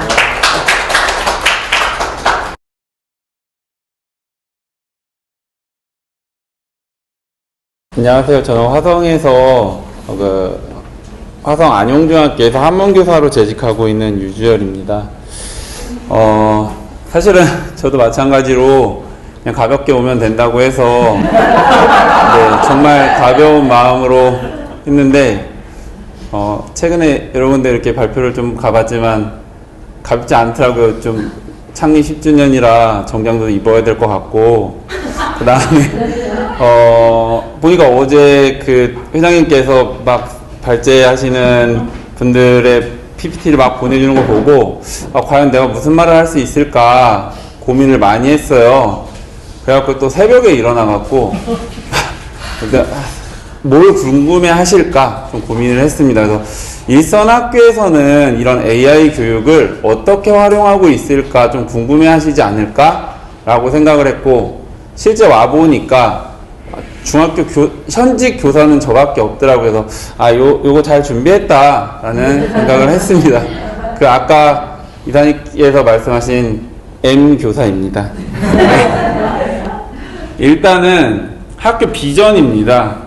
저희 학교는 이 비전을 되게 상당히 중요시하게 생각하고 있습니다. 왜냐하면 내비게이션 같은 역할을 하고 있어서 우리가 어떤 지향점을 갖고 가고 있느냐가 중요하게 생각하고 있고, 학생들 및 교사들의 약 90% 이상은 이 비전을 모두 다 공유하고, 아마 지나가는 학생들 보고 우리 학교 비전이 뭘까? 라고 물으면 놀며 배우며 어울며 누구나 별이 되는 학교야. 좀 특이하죠. 다른 학교들의 그런 씨앗 단어들을 갖고 조합한 것보다는. 왜냐하면 약 한 10년치의 설문 결과라든가 설문 조사를 다 취합을 했어요. 그래서 그런 데이터를 취합해서 아이들이 가장 원하는 학교의 모습이 신나게 놀 수 있는 학교라고 하더라고요. 그래서 놀자. 학부모들은 좀 공부를 시키는 학교가 됐으면 좋겠다. 그럼 공부하자. 그 다음에 그 안에서 같이 어울리자. 그리고 실제로 제가 말씀드리고 싶은 이유는 요 누구나 별이 되는 학교인데 가장 많이 응답이 10년간 설문조사했던 것들 중에서 가장 응답이 많이 나온 게 차별하지 않는 학교가 됐으면 좋겠다. 그 다음에 소외받지 않는 학생들이 됐으면 좋겠다. 라는 질문이었어요. 그래서 그러면 누구나 주인공을 만들어 보자. 그게 2022 개정 교육과정에서 가장 핵심으로 말하고 있는 개인별 맞춤형 교육일 거라고 생각을 해요. 근데 아이들이 졸업하고 난 다음에 그러면 소외받지 않고 차별하지 않는 학교의 모습은 우리가 어떻게 확인할 수 있을까라는 생각을 하게 됐어요. 그럼 뭔가 기록이 남아있어야 되는데 요즘 쉽게 생활기록부를 띄워볼 수가 있죠. 근데 1학년 학생들 같은 경우는 100% 다 생활기록부 작성을 해줍니다. 근데 2, 3학년 학생들 같은 경우는 그 학업 성적 관리 규정에 의해서 학교마다 조금씩 차이는 있겠지만 저희 학교 같은 경우는 30% 기록을 해줘요. 교과별로. 이 아이는 이런 교과 역량이 있고 이런 생활을 보이고 있다라는 것들을. 그렇게 본다면 나머지 70%는 소외받고 있는 게 아니지 않을까. 누구나 별이 되는 학교랑 비전과 좀 다르지 않을까. 그러면 그런 기록들을 교과별로 어떻게 다 남겨줄 수 있을까 찾던 와중에 이제 클리퍼로 한번 활용해보자. 왜냐하면 생활기록부에 다 넣기는 약간 부담이 상당히 컸습니다. 왜냐하면 정제된 언어를 사용해야 했고 거기에는 또 많은 민원들이 있을 수도 있고 그럼 쉽게 편하게 할 수 있는 AI를 좀 적용해보자. 이게 이제 클리퍼 도입 취지였습니다. 학교를 지금 변화시키고 있습니다. 약 140억 들여갖고 학교를 전체 리모델링 하고 있고 내년도에 그 새로운 공간으로 들어가는데 2021년도에 선생님들하고 나눴던 이야기입니다. 앞으로 교육은 어떻게 바뀔까? 우리 학교는 2025년도에 새 단장에서 새롭게 들어가는데 그 공간에서 우리는 아이들에게 무엇을 가르쳐야 될까? 2021년도 2학기 때 했던 설문입니다. 선생님들이 약 한 34분 계시는데 31분께 여쭤봤습니다. 그럼 그때 AI라는 단어가 좀 생소하긴 했었거든요. 그때도 선생님들께서는 뭐라고 대답하셨냐면 AI, 디지털이 사회적인 이슈가 될 거다. 우리는 거기에 준비해야 되고 그런 공간을 창출해내야 된다. 라는 이야기를 하셨었어요. 근데 그때 이제 개념이 정립되어 있지 않은 상태에서 인공지능이 뭐지? 디지털 전환이 사회의 큰 이슈라고 하는데 그러면 우리는 어떤 방법으로 어떻게 변화를 시켜야 되지? 그럼 우리가 만들어갈 학교의 스마트 학습의 기본 개념과 수준은 어디까지일까? 이런 고민을 2021년도에 학교에서 처음 시작했던 것 같아요. 그리고 이제 그런 고민을 하다 보니까 그러면은 뭐가 우리에게 지금 현재 가장 어려울까? 과정 중심형 평가를 하라고 하고 AI를 활용하라고 하고 에듀테크를 활용해서 수업을 하라고 해서 모든 학생들의 경기도에 있는 모든 학교의 학생들은 개인 디바이스를 갖고 있는데 그런 것들을 어떻게 활용할 수 있을까가 되게 고민이었거든요. 어떻게 설계를 하고 어떻게 평가를 하고 이걸 어떻게 효율적으로 기록을 할까 이런 고민들이 일선 학교에서는 현재도 가장 어려운 점이 아닐까 생각이 됩니다. 그러면 이런 도움을 우리는 어떻게 받을 수 있을까? 평가를 AI가 좀 연계시켜보는 건 어떨까? 역량평가는 어떻게 할 수 있을까? 이런 역량평가가 아까도 우리가 의사소통 능력이 강화되고 있어? 공동체 의식이 함양되고 있어? 이거 어떻게 평가할 수 있을까? 발표를 잘해? 애들하고 싸우지 않아? 과연 그거 갖고 그 역량이 올라갔다고 우리는 말할 수 있을까? 정량적인 지표로 이걸 뽑아낼 수 없을까? 라고 하던 찰나, 이런 고민하던 찰나에 데이터 드리븐하고 연결이 됐습니다. 그래서 이런 우려들을 지금 현재 되게 많이 하신 것 같아요. 2022년도인가 제가 부산에서 발표한 적이 있었는데, 이 클리퍼를 활용해서 교과에서 했던 활동들을 했었을 때, 장학사님이 급하게 얼굴이 상기돼서 오셨었어요. 왜 오셨었냐면, AI가 교사의 역할을 한다는 게 말이 됩니까? 였어요.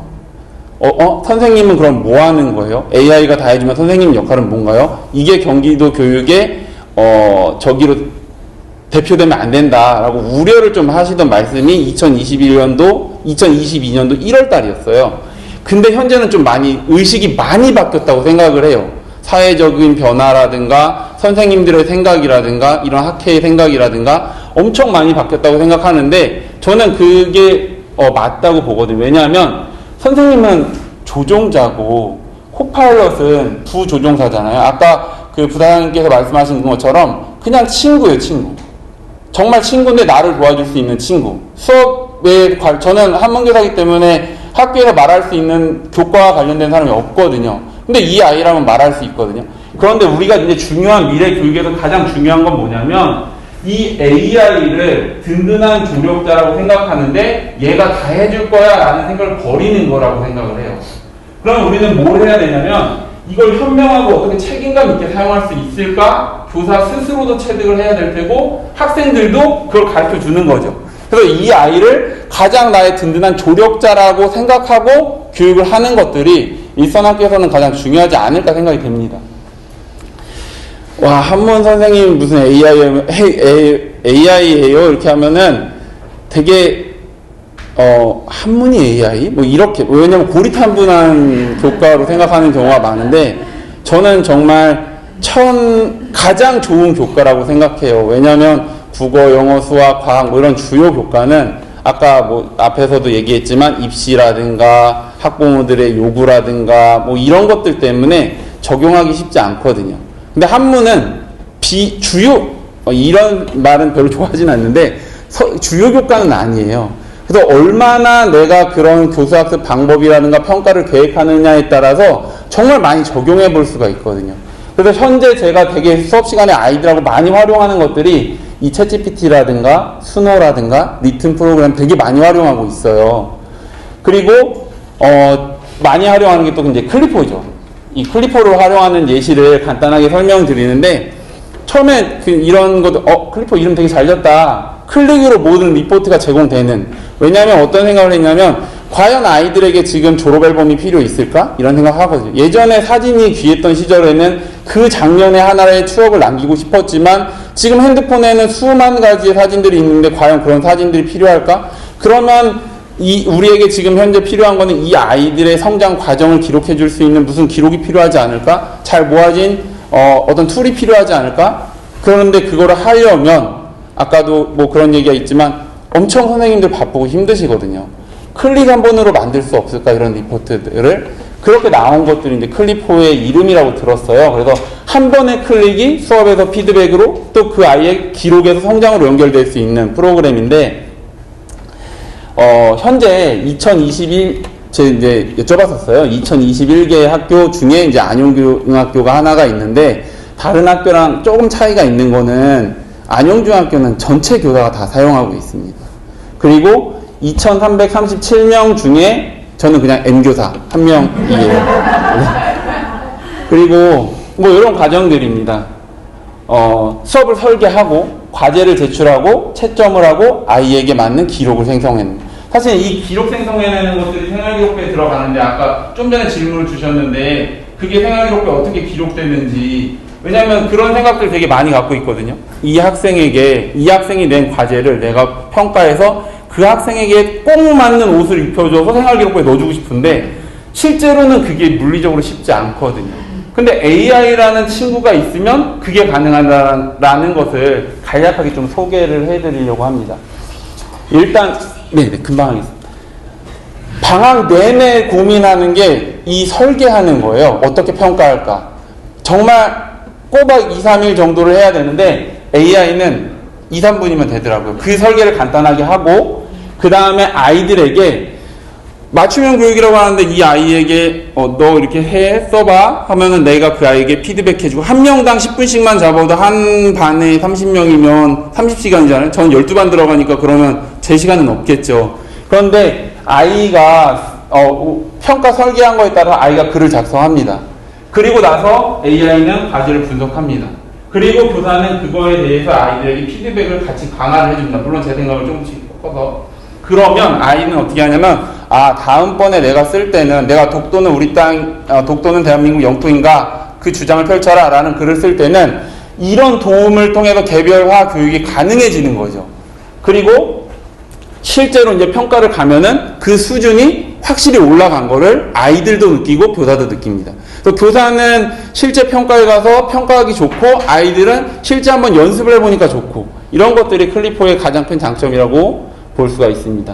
그리고 평가 설계할 때부터 처음부터 여기다 뭐라고 넣느냐면 이런 평가는 무슨 역량을 평가하기 위한 평가야. 성명에 들어가는 한자를 모두 쓰는 건 한자를 공부해서 정보 처리 능력을 평가하기 위한 평가야. 나는 내 이름을 갖고 어떻게 살아갈지 이 평가는 창의적으로 생각해보는 평가야라는 거를 평가 설계에 넣어주니까 아까 말한 것처럼 이 역량이 얼만큼 올라갔는지 정량적인 지표가 가능해진다라는 게 클리포의 가장 장점인 것 같아서 이 학교의 교육부에서 제시하는 6대 역량의 평가들이 정량적으로 나올 수 있다라는 것도 클리포의 장점이라고 생각을 해요. 그래서 개별 학생들이 생산한 기록, 학생에 대한 역량에 대한 평가, 그 다음에 생기부, 과세특위 활용할 수 있다라는 점, 이거 상당히 좀 매력적이거든요. 그래서 이렇게 이제 학부모들하고 애들에게 바로 리포트를 제공합니다. 한 학기에 2번 제공하고, 한 학기에 한 번씩 제공하고 있고요. 이렇게 하다 보니까 학교의 신뢰가 많이 쌓여서 지금 현재 저희 뭐 신문기사에도 찾아보면 아시겠지만 기피학교였거든요. 지금은 오고 싶어서 미리 이제 좀 재학증명서도 띄고 오고 싶은 학교로 많이 변했다라는 기사들이 나오고 있어요. 이런 과정들이 쌓이다 보면은 학교 내지는 공교육에 대한 신뢰가 쌓이지 않을까. 그래서 만족도도 약 90%가 넘고요. 이제 마지막인데, 아까 처음에 회장님께서 뭐 3주체가 같이 갔으면 좋겠다. 그래서 저도 많이 좋아하는 말인데, 이런 말이 있어요. 논어에 보면은, 세 사람이 같이 길을 가면 반드시 내 스승이 있다. 학교와 학회와 기업이 같이 발맞춰서 가다 보면, 우리 공교육의 미래가 밝지 않을까 생각이 듭니다. 감사합니다. 학교현장의 생생한 사례를 잘 말씀을 해주셨습니다. 그럼 저희 2부의 마지막 토론입니다. 한국청년기업가 정신재단 김효정 교육본부장님 토론을 듣도록 하겠습니다. 안녕하세요. 저는 한국청년기업가정신재단의 김효정이라고 하고요. 이제 10주년에 걸맞게 너무 좋은 내용들로 준비가 되어 있는 것 같습니다. 저희 회사 이름이 기업가정신재단이잖아요. 기업가정신이 굉장히 핵심 역량으로서 의미를 갖는 거기 때문에 더더욱 초대된 거가 너무 기쁘고요. 이제 중요한 역량 중에 하나가 또 시간 안에 맞춰야 되는 그런 역량이 굉장히 중요하잖아요. 그래서 저는 이제 짧게, 이제 제가 느꼈던 점들 위주로 좀 말씀을 드리고요. 제가 궁금한 거는 사실 학교 현장에서 이렇게 어떻게 쓰이느냐가 항상 제일 궁금하거든요. 근데 저는 이제 기업가정신 교육을 오랫동안 하면서 이제 학교 사례들을 많이 접하고 있고, 보면은 현장에 다 답이 있고, 이게 저희가 걱정한 것보다 훨씬 더 잘 사용되고 있는 것들이 많거든요. 근데 그런 사례들이 확산되는 게 굉장히 중요하기 때문에 제가 궁금한 점은 벌써 선생님께서 다 얘기를 해주신 것 같아요. 그래서 저는 이제 그런 맥락에서 AI 활용을 이제 저희 기업가정신 교육, 창업 체험 교육이라고 표현을 하는데, 그런 교육에서는 굉장히 많이 활용을 하고 있거든요. 실제로 고객의 니즈를 파악한다던가 새로운 기술을 파악한다던가 그런 부분에 있어서는 AI를 많이 활용을 하고 있고요. 실제로 뭐 사업계획서를 써본다던가 이런 것들을 모의나 가상으로 했을 때 그런 것들이 좀 적합한 부분이 있거든요. 그래서 실제로 이제 신뢰도 측면에서는 뭐 부적합한 부분들이 있지만, 그런 것도 이제 전체적인 역량 부분에 있어서는 이 도구를 활용하는 게 굉장히 중요하다라고 저는 생각을 하고 있고, 실제로 이제 기업가정신 맥락에서 좀 말씀을 드리면, 이제 학생 창업가들, 그리고 이제 청소년 중에 창업한 친구들의 이제 경험들을 저희가 듣게 되는데, 그 경험에서 친구들이 얘기하는 게, 이 기업가정신이나 이 창업 과정을 이렇게 경험해보는 게 자기가 했던 어떤 활동보다도 가장 압축적으로 어떤 역량을 발휘할 수 있는 경험이었다라는 얘기를 많이 하거든요. 그런 맥락에서 AI를 활용하는 교육이라든지 이런 것들 도구를 활용해서 어떤 교육 과정을 구성하는지가 굉장히 중요할 거라고 생각이 들고, 김대중 교수님께서 얘기하신 것처럼 AI를 활용하는 교육을 핵심 역량 학회 이제 측면에서 새로운 교육 과정으로 구성해서 또 해볼 수 있는 것들이 중요하겠다라는 생각이 저도 동의가 되고요. 그리고 이제 또 그 학생 팀에서 얘기해줬던 것 중에 하나가 이제 이 기업가 정신 교육, 이런 창업 체험 교육이 가장 이제 좀 좋았던 점 중에 하나가 누구도 자신의 성장을 제한하지 않는다, 이런 얘기를 했거든요. 그러니까 그만큼 한계를 설정하지 않고 계속 성장할 수 있는 그런 맥락을 제공을 해주는 것 같아요. 그래서 그런 의미에서 이 AI를 활용하는 것을 어떻게 해야 되는지 고민을 해주셨으면 좋겠다라는 생각이 들고, 뭐 마지막으로 좀 얘기를 드리면, 저희도 이제 또 핵심 역량 학회랑 같이 또 개발한 이제 교육부랑 저희 재단이랑 이렇게 참여한 그 기업가 정신 핵심 역량 도구가 있거든요. 진단 도구가 있는데 거기에 이제 굉장히 많은 데이터들이 쌓여 있어요. 그래서 그런 것들을 좀 이제 진지하게 한번 볼 시점이 된 것 같다는 생각이 들고, 저희가 이제 학교 사전사후 결과를 보면 가장 많이 늘어나는 게 자기주도 역량이거든요. 놀랍게도 뭐 창의력 이런 게 뭐 이렇게 협업 이런 게 많이 늘어날 것 같았는데 자기주도 역량이 좀 많이 증가되는 것들을 좀 보면서 이런 교육들이 이제 역량 기반의 교육의 뭐 허상이나 이런 것들에 대한 이제 우려들도 있지만 실제로 학교에서는 또 잘 작동하고 있는 부분들도 있구나라는 거를 좀 느낄 수 있었고요. 그래서 그런 지점에서 이제 가장 중요한 거는 이제 아까 3명이 동행하는 거 얘기 주셨는데, 교사분들의 역할이 굉장히 중요하겠다라는 생각과 함께 저희와 같은 이런 재단, 학회와 같은 이런 기관들과 또 이제 기업이 좀 협업을 했을 때 저희가 고민하는 것대로 이제 학생들이 어떻게 이제 성장할 수 있을지 이런 것들을 함께 고민할 수 있을 것 같습니다. 오늘 좋은 자리에 초대해 주셔서 감사드리고요. 종합 토론으로 또 답변 듣도록 하겠습니다. 감사합니다. 교육을 하면서 그것이 역량 함양에 어떻게 기여하도록 하려면은 어디에 이제 초점을 맞춰야 되냐 하는 이제 그런 질문으로 이해를 했고요. 아까 이제 발표 내용에도 이제 뭐 잠깐은 언급이 됐습니다만, 그 이제 그 학습의 올바른 학습의 상태라는 것을 말씀드렸고, 이제 거기에 도달하는 방법, 수업 설계의 이제 원리라고 말씀을 드릴 수가 있겠는데, 이번 2022에서 그 언급된 것 중에 이제 깊이 있는 학습이라는 게 그 올바른 학습의 상태를 집약해서 얘기해 준다면은 그것과 연계해서 나와 있는 그 이야기가 교과 간 또는 교과 내 영역 사이의 연계와 통합이라는 걸 강조를 하고요. 그리고 이제 삶과 연계된 그 학습이라는 걸 강조를 하고, 또 학습에 대한 성찰, 이걸 이제 3가지를 얘기하는데, 이걸 좀 다른 맥락에서 설명을 하면 그런 것 같습니다. 아까 그 탐구 질문이라는 걸 통해서 우리가 거기에 호기심을 불러일으키고 학생들이 거기에 관심을 갖도록 한다.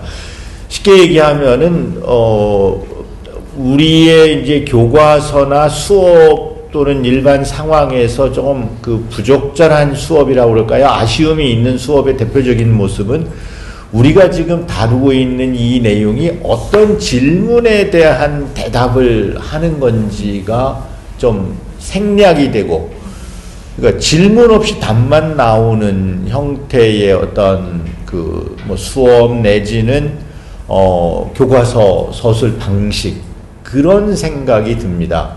그러니까 어떤 질문을 다루고 있는지를 이해하는 것, 이제 탐구 질문이라는 걸 통해서 이게 우리가 지금 어떤 주제를 다루고 있는가를 이해시키고 거기에 궁금증을 불러오도록 한다.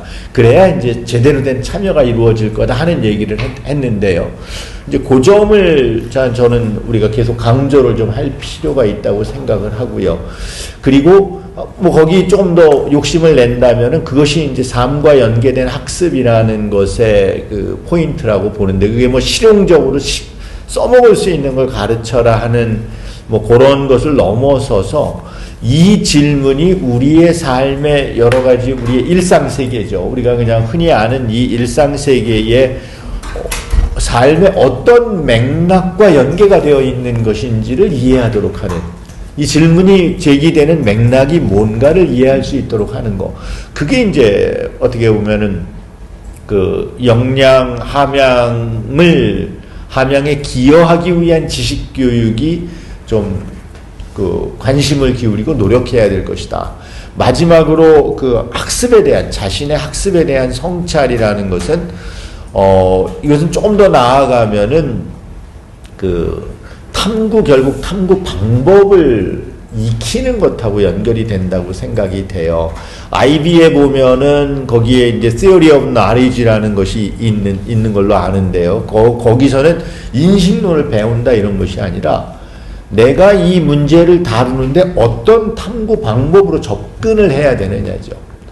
예를 들면 이것은 경험적 데이터를 모아서 들어가는 게 맞는지, 아니면 어떤 추론의 과정에 의한 것인지, 그리고 경험적 데이터라든가 뭐 이런 거 할 때도 예를 들면 그걸 경험적이라고 부를 수 있는지 모르겠습니다만, 과학에서도 우리가 인과관계라는 걸 얘기할 때 사용하는 탐구 방법과 논의가 있고요.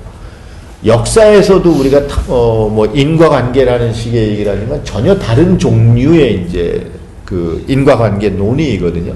그러니까 교과마다 가지고 있는 그 고유한 탐구 방식의 특징을 이해하고 그 맥락에 맞추어서 자기의 학습을 성찰하도록 하는 거.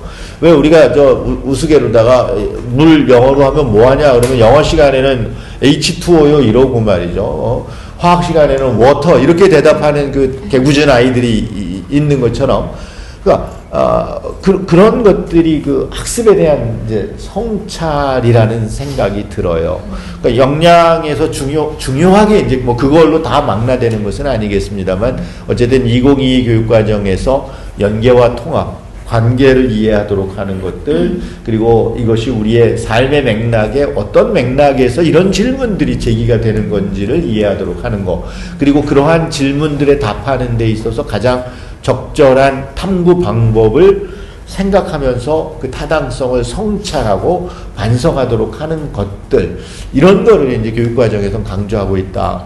아마 그거 말고도 우리가 좀 고민해야 될 것들이 있겠습니다만, 일단 그 정도를 강조하고 있다는 걸 좀 말씀을 드립니다. 네. 토론하면 보통 그 발제한 내용에 대해서 굉장히 이거를 이제 정교해서 말씀하시는데, 제가 교수님 굉장히 이렇게 외모도 수려하시고 젠틀하시고 그래서 되게 좋게 봤는데 너무 질문 던지시고 먼저 가버리시고 그래서 안 계셔서 드리는 말씀인데 좀 농담이고요. 아까 이제 말씀하신 거는 대입제도 개편안이 나왔는데 사회 영역이 벌써 축소가 됐더라. 그래서 이런 것들이 정책적으로 인문교양 교육에는 굉장히 또 악재가 아닌 것인가 이런 말씀을 해주시고 가셨거든요. 근데 아까 제가 잠깐 이제 시간이 없으니까 말씀드렸는데, 우리가 인문교양이라 그러면 반드시 그게 우리 학생들이 사탐 뭐 이렇게 얘기하는 것처럼 사회, 뭐 역사, 우리가 보통 인문학이라고 생각하는 이런 학문에서만 가능한 것이다. 이렇게 생각하는 고정관념이 좀 있는 것 같은데, 지금 방금 또 우리 교수님께서 말씀해 주신 것처럼 어떠한 교과에서나 제가 말씀드린 인간의 그런 보편적인 가치를 접목시킨다면 인문교양 교육은 늘상 가능하다. 그래서 선생님 지금 아까 발표하신 거 굉장히 전 인상 깊었고 정말 실용적인 접근이라고 생각하는데, 한문 교과에서는 인문교양이 불가능한 것인가? 매일매일 하실 수 있을 것 같아요. 제가 지금 잘 기억은 안 나지만 한문 배웠을 때 효도하려 하나 부모는 기다리지 않는다 막 그거 있잖아요.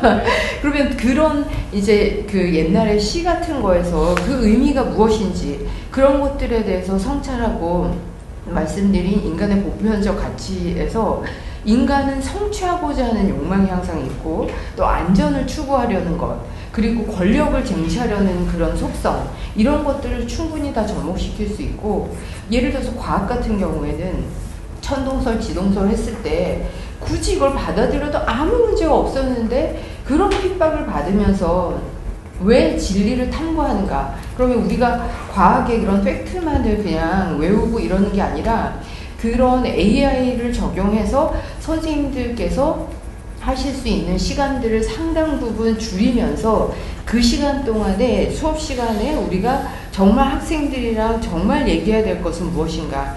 우리가 탐구하고 지금 계속 말씀하셨는데 논의할 것은 무엇인가? 이런 시간을 확보하는 것이 굉장히 중요한 것이죠. 그래서 기업의 역할이 굉장히 크다라고 볼 수 있고, 그 다음에 이제 황 교수님께서 계속 교육과정 개정에 대해서 이제 말씀해 주셨는데, 저는 개인적으로 교육과정 자체가 잘못 구성되어서 우리 교육이 잘못되었다라고는 절대 생각하지 않습니다. 이미 10년 전의 교육과정을 가지고도 충분히 우리는 좋은 교육을 할 수 있고, 결국은 컨텐츠의 문제라기보다는 그것을 어떻게 가르치고 배우느냐가 가장 중요하다고 생각하고, 제가 오늘 지하철 타고 오면서도 옆에 모든 좌석 보니까 사람들이 다 핸드폰으로 그 쇼츠를 보고 있는 거예요.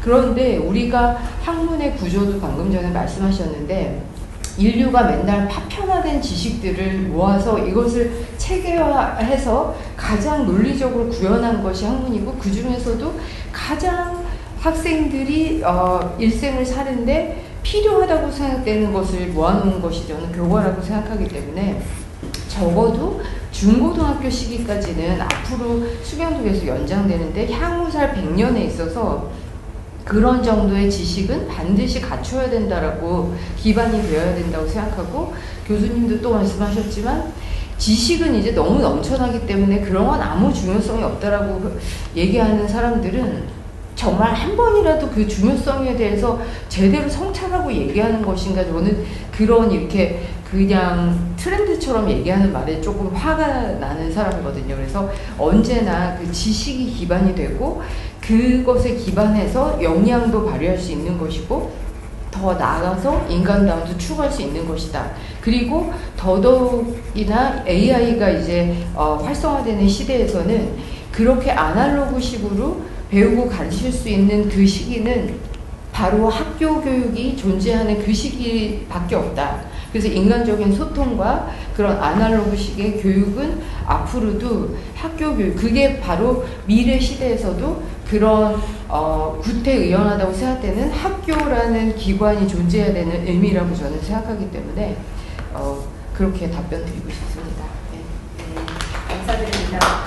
인문교양교육이라는 용어 자체를 잘못 이제 해석하다 보니까 우리가 인문계, 자연계가 너무 익숙한 세대잖아요. 그러다 보니까 인문하면 딱 사회과 이렇게 연결을 시키는 경우들도 좀 있지 않나라는 생각이 듭니다. 그래서 영문으로 리버럴 아트 앤 사이언스로 하셨는데 이제 한국말로도 조금 더 이제 포괄적으로 할 수 있는 새로운 용어를 만들어 주시면 어떨까? 그게 왜 고대 그리스에 막 칠교과 있고 그럴 때는 절대로 과학과 세상에 대한 이해였기 때문에 인문교양이라는 거는 과학과 뭐 음악, 그 다음에 말하는 수학 이런 것들이 다 분리되지 않았었잖아요. 그래서 그런 인간 삶에 대한 어떤 교양이다 이렇게 생각하면 좋겠고, 그런 용어를 또 생각해보도록 하겠습니다. 네, 감사합니다. 네, 그럼 세 번째 배현주 박사님, AI 학교 현장에서 어떻게 적용되고 어떻게 생각하시는지. 네, 아까 김영식 교수님께서 질문을 하신 게, 그러니까 구체적으로 AI 교과서가 학교 현장에 도입이 될 때 어떻게 적용이 될 거냐, 그거에 대해서 질문을 하셨는데, 사실 뭐 제가 영양 전공이지만 저는 이제 AI 교과서 자체에 대해서 전공은 아니라고 생각을 해요. 근데 잠깐 생각을 해보면은 AI 교과서라는 게 실질적으로 그게 정말 이전에 있던 디지털 교과서와 어떤 식으로 다른지 차별화가 저는 별로 그렇게 그다지 있는 것 같지는 않고, 지금 한참 논란의 그 중간에 있는 거기 때문에 막상 또 내년에 도입을 한다고 하는데 실질적으로 구체적으로 드러나는 게 별로 없다고 생각을 해요.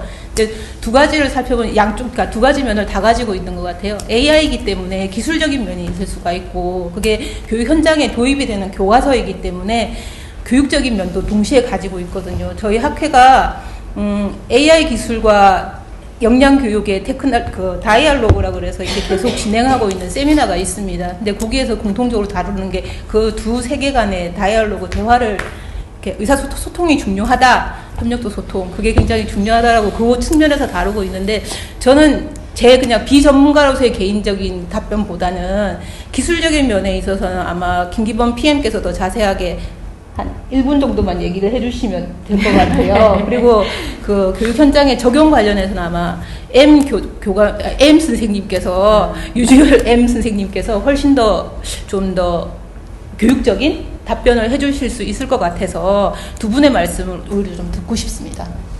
네. 1분으로 대답을 좀 해주시죠. AI 교과서가 무엇인가요? 정말 정치적으로 정말 어려운. 네. 말씀하신 대로 이제 기술과 어떤 교육의 좀 접합체라고 생각은 하고 있고, 개인적으로 생각하는 거는 아직은 좀 도입 초기이기 때문에 AI라는 것에 대한 막연한 기대감, 그리고 실제로 AI가 아닌 것에 대한 기대도 같이 섞여 있거든요. 이제 그런 것들을 1년차, 2년차 넘겨가면서 조금씩 그런 것들을 맞춰가지 않을까라고 생각은 합니다. 매우 영향이 높아지셨어요.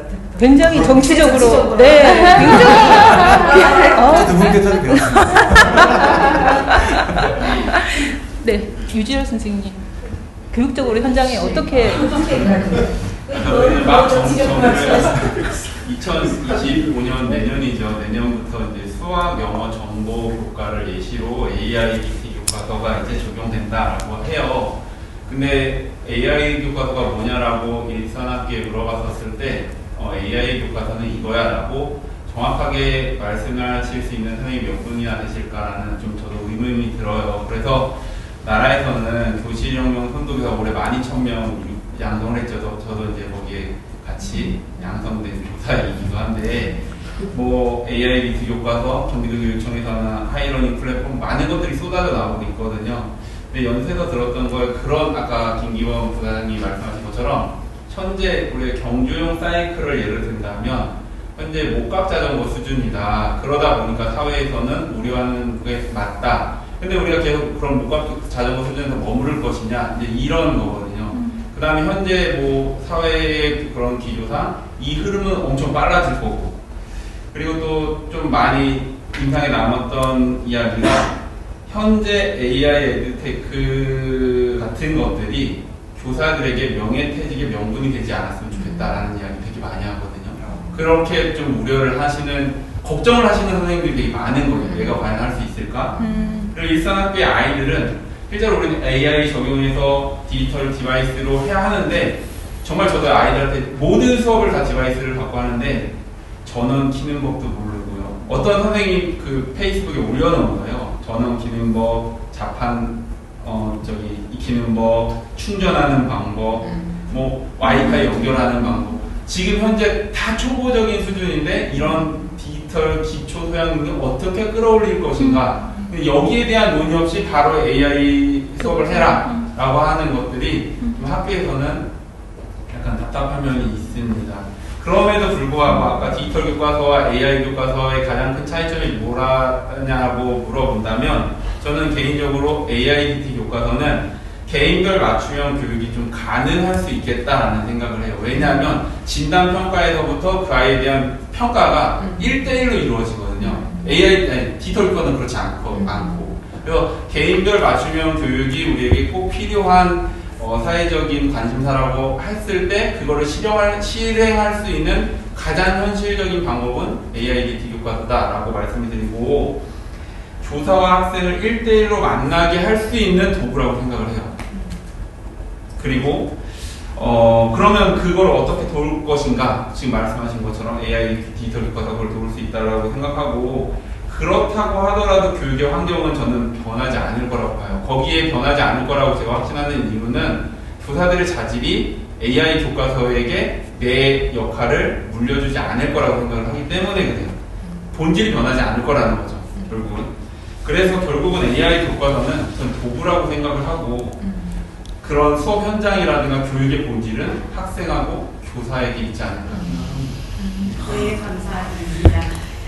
AIDT 관련해서 저희가 별도의 학회 학술제를 한번 열어야 되지 않을까라는 생각이 들 정도로 정말 모든 분들이 할 이야기가 많으실 것 같습니다. 그래서 오늘은 여기까지만 듣고 그 질문을 이어가도록 하고요. 그다음에 네 번째 2부의 첫 번째 이제 김기범 선생님께 주어진 질문. 대해서 간단히 답변 부탁드리겠습니다. 네. 세 가지 질문하셨는데 일단 평가 자체를 교사가 하는 게 맞는지 단순하게 이제 시간이나 뭐 교사 업무 경감에 포커스되어 있는 게 맞는지에 대한 질문 주셨는데 아까 M 교사분께서 잘 설명해 주셨어요. 네. 원래는 이제 저희도 당연히 학업 성취나 교육직 효과에 더 포커스를 뒀었어요. 근데 왜 교사 업무 경감을 했냐? 교사분들이 너무 바빠요. 저희가 새로운 걸 제안했을 때 제안을 받아들일 여유가 없어서였어요. 그래서 포커스를 뒀던 게 이거를 실행해줄 사람들에게 위할 수 있는 게 무엇일까라고 해서 교수 업무 경감으로 처음에 첫발드렸던 거고, 그 이후에 당연히 말씀드렸다시피 방금 이제 아까 이제 수행평가를 연습하는 용도라든가 자율학습에 쓴다든가 이런 용도로 교육적 효과를 늘리는데 사용으로 할 예정입니다. 그리고 두 번째도 실제 교사 반응이 어떤지 이번도 M 교사분께서 너무 잘 설명해 주셔서 넘어가고, 세 번째로 이제 지식 역량 크로스 말씀 주셨는데 이건 원래는 배현지 이사님께서 해야 될 일이기도 한데 제가 설명을 좀 드리자면은 이게 약간 저희 컨소시엄 내부에 약간 두 개의 학파가 있어요. 약간 지식 학파와 역량 학파 두 개 있는데 이게 서로가 약간 이제 서로가 우위에 있다라고 좀 이제 하는 그런 과정이 있습니다. 그래서 좀 약간 절충하는 두 개가 결국에 크로스맵이 있을 것이다. 여기 역량학회예요? 네, 저는 역량학회 편입니다. 네. 그래서 역량과 지식 간의 어떤 지금 차원이, 물론 이제 회장님께서는 역량이 위에 있어라고 이제 하시지만 지식판은 그렇게 받아들이지 않는 게 좀 있어서 그러면 두 개의 관계성을 좀 더 이제 연구를 해보자. 어떤 역량이 어떤 교과에 좀 많고 어떤 역량이 어떤 교과에 맞는지를 실제로 데이터를 통해서 한번 분석해보고 실제로 크로스맵을 만들어 보자라고 했던 연구입니다. 설명 좀 답변 되셨을까요? 네, 감사드립니다. 그럼 마지막 발표를 주신 김대주 교수님. 저한테는 뭐 특별한 질문이 없어가지고. 구체적인 질문은 없었던 것 같은데. 네. 제가 질문 하나 드려도 될까요? 네, 주십시오. 먼저 주십시오. 저는 교사들하고 이제 많이 일을 하고 교육대학에 있다 보니까 초등학생 대상의 초등교사들과 일을 하고 있습니다. 근데 지금 생성형 AI가 빅틀이나 뭐 GPT나 초등학생들은 직접적으로 사용하지 못하도록 이제 교육청에서 지침이 나와 있거든요. 네. 그럼에도 불구하고 아이들은 다 사용을 하고 있습니다. 숙제를 한다, 뭐 표시를 한다라고 사용을 하고 있는데 그런 부분에 대해서 아까 질문의 중요성 이런 것들 말씀 많이 해주셨는데 초등학교 단계부터 환경은 이렇게 정말 일상에서 생성형 인공지능을 직접적으로 사용하고 그게 일상이 되어가는 이런 환경에서 이 어린 아동기 그리고 초등학교 시기에 AI를 어떻게 소개를 하고 어떻게 활용하도록 교육을 하는 것이 필요할지 이 부분에 대해서 고견을 듣고 싶습니다. 이거는 뭐 생성형 AI의 뭐 문제뿐만 아니라 기술 발전에서 늘 있어왔던 본질적인 문제인 것 같거든요. 그러니까 기술 발전에 있어서 이제 정서적으로 안정화가 안 되고 그게 성장 과정에 있는 거기 뭐 애들한테 기술을 성인이 감당할 수 있는 기술 수준을 점검하는 게 좋은가라는 거는 계속 반복되어 온 거거든요. 분명히 한번 겪어왔기 때문에 나름의 그 해답은 갖고 있을 거라 보거든요. 그렇게 인간이 진화되어 왔고, 그런데 제가 느끼기에는 좀 그러니까 생성 AI는 좀 다른 것 같아요. 그냥 느낌에 뭐냐면 우리 아는 게 생성형 AI가 인간의 지능을 뛰어넘어서 독자적인 영역을 차지하는 거거든요. 보면 기존에 있던 것들은 정신적인 영역은 아니었거든요. 뭐 예를 들면 농기계 같은 경우는 인간의 육체를 대체하는 거였지만 이제 AI 영역은 정신적인 부분을 대체하는 거거든요. 저는 솔직히 조금 우려가 되는 부분이 우리같이 이제 어느 정도 그 기술적인 영역에서 인간의 정신적인 그 교육 과정이 어느 정도 유지되는 상태에서 왔기 때문에 생성형 AI를 받아들이더라도 감당을 할 수 있는데 지금 애들은 속된 말로 똥이냐 된장이냐를 모르고 있는 상태에서 받아들였을 때 기본적으로 그들이 이제 인지 능력으로 인간이 자연스럽게 가져가야 될 이제 과정이 있을 건데 그거에 대한 거를 일단은 고민을 해야 될 거야. 국가적으로 교육 담당자 뭐냐면 저는 개인적으로 보면 항상 그 물리적인 환경 자연적인 물리적 환경이 어느 정도 보장되어야 된다고 보거든요. 보면 질문하는 것도 보면 인간이 계속 질문하는 그 학습 과정을 익히고 난 다음에 생성형 AI의 그 도구적인 측면에서 지식 그 질문의 과정이 이제 교육적인 과정이 이제 접목되는 형태로 넘어가야 되는데 그게 아니라 무방비한 상태에서 생성형 AI가 주는 질문 그럴 때 되면 걔네들은 그거를 감당할 수 있는 절제력이 통제력이 없기 때문에 저게 반드시 옳은 건가라는 판단 기준을 갖지는 못하거든요. 그러면 걔들이 거짓말을 하니까 생성 AI가 주는 거짓말을 하든 그 답변을 그대로 받아들일 거란 말이에요. 보면 그러니까 그거에 대한 거는 분명히 존재한다라고 보고 있거든요. 제가 대학생 지금 수업을 해도 똑같은 문제가 있더라고요. 제가 지금 원래는 엑셀 이제 애들 자체한테 통계 프로그램을 하다 보니까 너무 비싸기도 하고 해가지고 엑셀 프로그램에서 다 할 수 있으니까 그래서 AI 연동해서 처음부터 가르쳐 버릴까 하다가 근데 문제가 발생하다 보니까 애들이 직접 자기가 사고하면서 뭔가를 이렇게 끄집어내는 기본적인 체계를 갖추고 AI가 들어가야 아 AI가 이렇게 나한테 도움이 되고 내가 기본적으로 육체적으로 그냥 내가 했을 때 뭔가 보완이 되는 걸 알아야 되는데 그게 아니라 내가 다른 집단 수업에 조금 그냥 생성 AI를 바로 접목시켜 봤거든요. 그러다 보니까 애들이 한쪽에 그 편의성으로 빠져버리더라고요. 사고 체계가 자기 사고 체계를 갖기보다는 생성형 AI가 주는 체계로 넘어가더라고요. 보면 그런 우려를 조금 제가 봤기 때문에 그러니까 AI 뭐 아까 얘기했듯이 그 교육 과정에 있었던 분명히 어느 시기까지는 생성형 AI를 사용하는 것을 조금 수업 과정에서는 좀 절제를 시킬 필요가 있지 않나. 그런 건 국가적인 논의나 교육 단계, 교육부나 이런 데서 분명히 논의가 돼야 된다고 봅니다. 그 관련돼서 하나만 좀 저도 질문하고 좀 논의하고 싶은 거가 우리 이제 타이핑 하다 보니까 이제 핸드라이팅 다 못해요. 네, 맞아요. 디스킬링이 확 돼 있거든요. 그리고 이제 그게 결국은 아이들 초등학교 시험 문제를 얘들 계산기 가지고 풀면 안 되잖아요.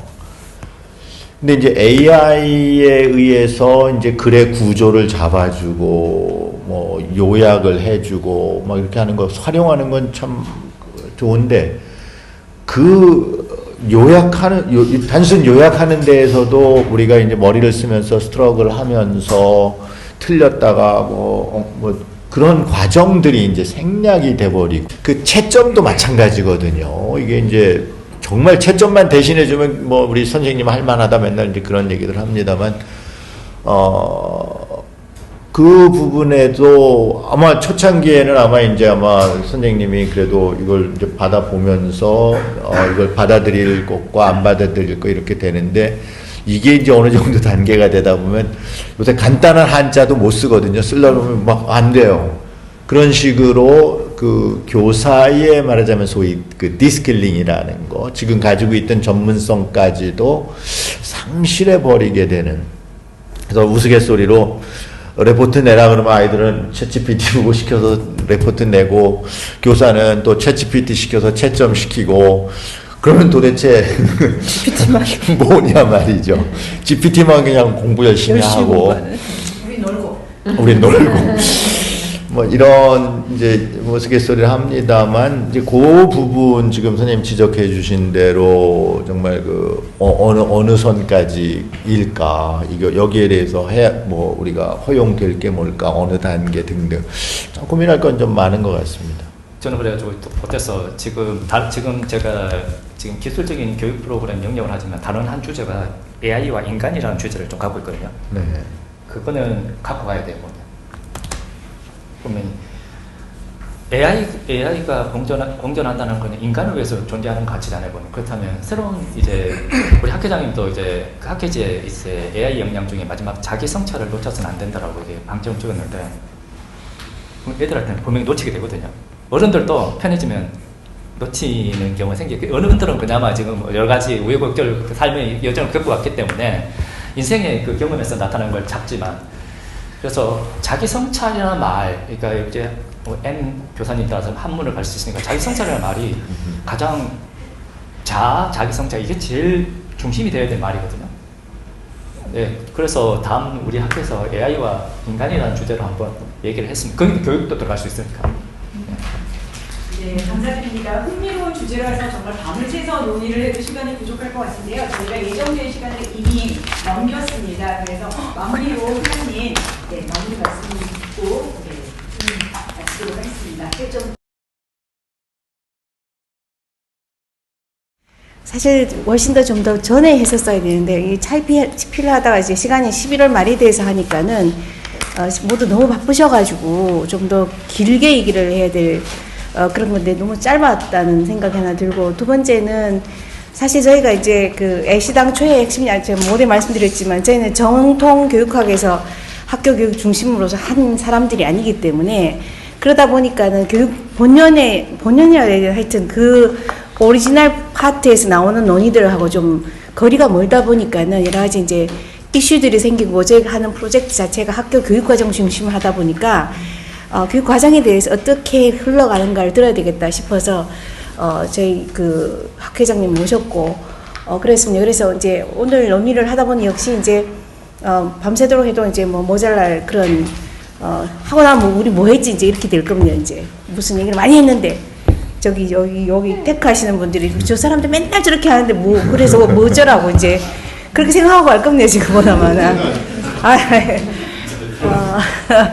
근데 하여튼 뭐 이런 자리 자체가 저희들은 시간 많이 이제 AI가 다 시키고 이제 우리는 또 옛날 같이 이제 스카가 돌아가는 겁니다. 이제 가서 막 계속 논의하고 마시면서 얘기를 하고 인간다운 삶이 그런 게 아닐까. 그게 우리가 원하는 유토피아가 아닐까라는 그런 생각을 해보면서 그렇게 AI를 활용해보자 라는 생각이 하나 있고요. 또 하나는 저희가 이 작업을 하면서 드는 생각이 이랬습니다. 배현주 박사 같이 일을 하면서 현장을 막 다니면서 우리들 참 막 진짜 세상이 왜 이러냐, 막 왜 정치는 왜 이러냐, 뭐 이런 얘기를 하다가 교사 여러 선생님들 만나면서 느낀 생각은 뭐냐면 참 곳곳에서 제자리에서 열심히 노력하고 한계 내에서 뭐를 만들어내고 하는 좋은 선생님들이 많이 계신다는 생각을 많이 했습니다. 이게 이제 나라를 움직이는 힘이 아닐까라는 생각하고, 그래서 현장이 저는 그 현장이 AI 기술과 교육과의 다이얼로그가 이루어질 수 있는 가장 적합한 장터다라는 생각하면서 오늘 특별히 M 교사님께 감사를 드리면서 다음에 또 이 기회를 만들도록 하고, 약간의 어나운스를 하면 저희 약간 이제 우리 김대중 박사님께서 뭐 하여튼 여러 가지를 많이 하고 계십니다. 그래서 아주 그냥 원초적이라 할까, 너무 고급한 건 아니지만 적어도 AI가 이렇게 돌아다니는데 AI 기술을 활용할 수 있는 기초적 역량을 알 수 있는 조금 해볼 수 있는 프로그램을 만들어서 같이 널리 알려보자라는 것들을 해서 우리가 프로젝트로 프로그램을 부탁을 드렸습니다. 어마어마하게 많은 양으로 지금 책자를 만들어서 저희가 1월부터는 지금 워크숍을 시작할 예정입니다. 그래서 이건 널리 알려가지고 어쩌면은 어른들한테 더 필요할 거라고 생각이 듭니다.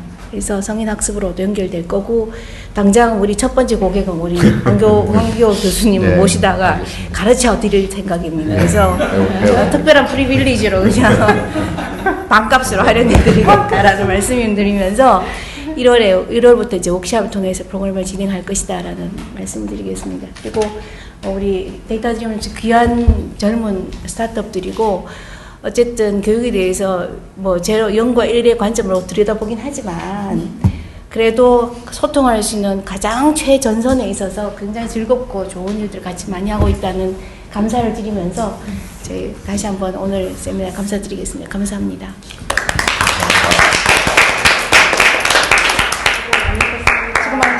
죄송한데 잠깐만 지금 황교 박사님께 질문이 들어왔어요. 질문이? 네. 누가 주시방부터 지금 계속 강동환 선생님께 좀 잠깐만 좀 한 1분만 화면 좀 돌리겠습니다. 계시네.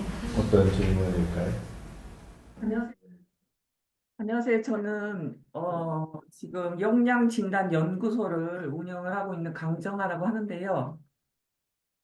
저는 학부 전공이 교육심리학을 했고요. 그리고 이제 창의성 쪽으로 진화론으로 창의성을 해석하는 그런 이제 그 연구로 박사 논문을 받았고, 계속 그 전국에 이제 그 특수 목적고 뭐 영재고를 포함한 그 제도를 안착시키는 일을 집중적으로 했습니다. 그래서 선발부터 시작을 해서 교육과정, 그 진로까지 정책 과제를 굉장히 심도 있게 많이 했었는데요. 그래서 제가 주로 다뤘던 것이 이제 역량과 관련된 건데, 실제로 이제 제가 지난번에도 여기 이제 참여를 했는데, 제가 줌으로 참여하다 보니까 질문을 제대로 하기도 힘들었고, 그 다음에 오늘도 굉장히 이제 지금 장시간 제가 다른 거 다 챙기고 이거를 기다리는데 1분 내로 지금 얘기를 하라니까 조금 마음이 편하지는 않습니다. 그래서 시간이 너무 지체되기는 했지만 굉장히 제가 황교 교수님을 이제 지금 그전부터 참 뵙고 싶었는데, 네, 처음 지금 화면으로 뵙게 됐습니다. 그래서 마침 계셔서 꼭 좀 제가 한번 그 의견을 듣고 싶고 짚고 넘어가야 되는 이제 굉장히 중요한 문제를 좀 언급을 했으면 하는데, 일단 제가 굉장히 이제 문제 삼는 거는 지식과 관련된 어떤 속성이 지금 20세기 들어오면서 굉장히 많이 바뀐 상태인데, 그거가 옛날의 지식의 개념을 가지고 교육과정이 계속 지금 지속적으로 변화해오고 있다라는 문제를 좀 제기를 하고요. 그것 때문에 경험이라는 것이 지금은 교육과정에서 너무 중요한 그 요인이 됐고, 그래서 이거를 잘 설명할 수 있는 개인의 어떤 능력을, 지적인 능력을 역량으로 우리는 해석을 할 수밖에 없다. 그래서 이거는 우리가 선택해서 어떤 이런 개념의 하나가 아니라 굉장히 그 개인의 삶을 전부 설명할 수 있는 그 개념이 역량이다라는 이제 그런 관점에서 좀 한번 짚고 넘어갔으면 해서 일단 말씀을 드렸고, 그래서 이제 이런 것들이 실제로 평가로 연결이 되기 위해서는 어떤 이제 그 수업 같은 거가 실제로 지식을 시작으로 해서 우리는 이제 거의 교실에서 교과 중심으로 일어나는데, 아까 이제 헐스트에 대해서 잠깐 말씀을 이제 그냥 한 줄로 이렇게 말씀하신 게 있는데, 실제로 이제 그 사람이 주장한 거가 교실 밖으로 나가서 하는 공부를 해야 된다면서 자기의 완전 학습을 완전 뒤집고 얘기를 했었는데, 그래서 지금이 이제 우리는 더는 미룰 수 없는 이제 그런 시점에 왔다고 생각을 해요. 그래서 지식을 우리가 배우기 위해서 굉장히 AI 그 디지털 교과서도 이제 그게 가장 맹점이라고 생각하는데, 뭐냐면은 지식부터 우리가 접근을 해서 배우는 거가 아니라 실제로 우리가 지식을 배우는 목적은 어떤 세상을 알기 위해서 그 지식을 배우는 거고, 그래서 학교가 있는 거고, 그래서 그 삶을 준비하는 교육 과정이라 해야 되는데, 그런 거가 지금 굉장히 전제가 없는, 그래서 좀 철학적인 거를 좀 짚고 넘어가야 된다고 생각을 하고, 그래서 가장 핵심적인 세상의 그 생명체설이고, 그게 양자역학으로 다 설명이 되는 거고, 그 다음에 이제 지식의 생명체설이 나올 수밖에 없는 거고, 그런 철학이 21세기를 이제 지금 점유를 하고 있는데, 우리는 그거를 모르는 상태에서 모든 것을 설명을 하려고 하니까 이게 굉장히 이제 설명이 안 되고 애매모호하고, 그 현장에서는 수업을 할 수가 없는 거죠. 그래서 그런 이제 부분을 저는 꼭 좀 한번 그 언급을 하고 싶었고, 그 다음에 그런 거를 통해서 이게 방법론이 나와야 되는 거라는 이제 거를 하여튼 짤막하게 이렇게 설명을 드릴 수가 있겠습니다. 그래서 교수님의 그런 관점을 좀 지금 시간이 너무 없지만 좀 듣고 싶습니다. 감사합니다. 아마 이제 근본적으로 아마 이제 지식이라는 것의 의미를 우리가 어떻게 이해하느냐, 이거의 관점의 차이도 될 것 같아요. 지금 선생님께서 이렇게 지식이라는 것을 이해하시는 거는 그냥 정말 그야말로 박제된 지식, 교과서에 쓰여져 있고 백과사전에 들어가 있는 그게 이제 지식의 아이템인 거는 맞는데, 우리가 안다라든가 아까 이제 그 올바른 학습이라는 게 뭐냐 하는 것을 계속 말씀드렸던 이유는, 지식이라는 것을 그렇게 좁은 의미로 박제화 시키는 건 아니라고 생각을 해요. 결국은 이 AI 관련된 지식을 모두 포함을 해서 그것은 세계를 이해하고 옳고 그름을 다양한 방식으로 맥락에 따라 뭐 도덕의 경우에 옳고 그름이 다르고 역사적 판단의 경우가 다르고 과학이 다르고 컴퓨터가 다르고 다 이제 그렇게 될 텐데 그러한 것의 집대성을 우리가 지식이라고 생각한다면은 결국은 인류가 지금까지 쌓아온 모든 그 지혜의 총체라고 저는 이제 그런 의미로 지식을 받아들여야 된다고 생각을 하고 그것을 안다는 것이 그냥 기억하고 있다는 것하고는 전혀 차원이 다르다고 저는 생각을 합니다. 그런 맥락 속에서 이제 아마 뭐 용어에 대한 그 개념 규정의 차이도 좀 있는 것 같고 뭐 그것도 그거 말고도 많을 것 같은데 저는 이제 계속 지식의 중요성이라는 것을 역량 교육을 하더라도 지식이라는 것을 배척하고 배제해서는 안 된다는 얘기를 계속 해왔고 그런가 하면은 이제 어떤 분들은 또 약간 다른 방식으로 그럼 지금 강정하 선생님 말씀하신 대로 그럼에도 불구하고 왜 역량이 또 중요한가 그런 이야기를 뭐 소경희 교수님이나 한혜정 박사님이나 그런 분들 계속 강조를 해오셨고 그래서 뭐 저의 이야기고 또 다른 생각을 하시는 분들도 아마 뭐 기회가 있을 때 말씀을 들어보면은 뭐 오늘 하루로 대화가 끝날 것 같지는 않고 아마 계속 저도 고민을 해보겠습니다만 제가 좀 그런 차이가 있지 않았나 싶습니다. 다시 한번 좀 근본적인 질문이고 저도 계속 뭐 고민을 해보겠습니다. 네, 감사합니다. 네. 이것으로 마치도록 하겠습니다. 네, 감사합니다.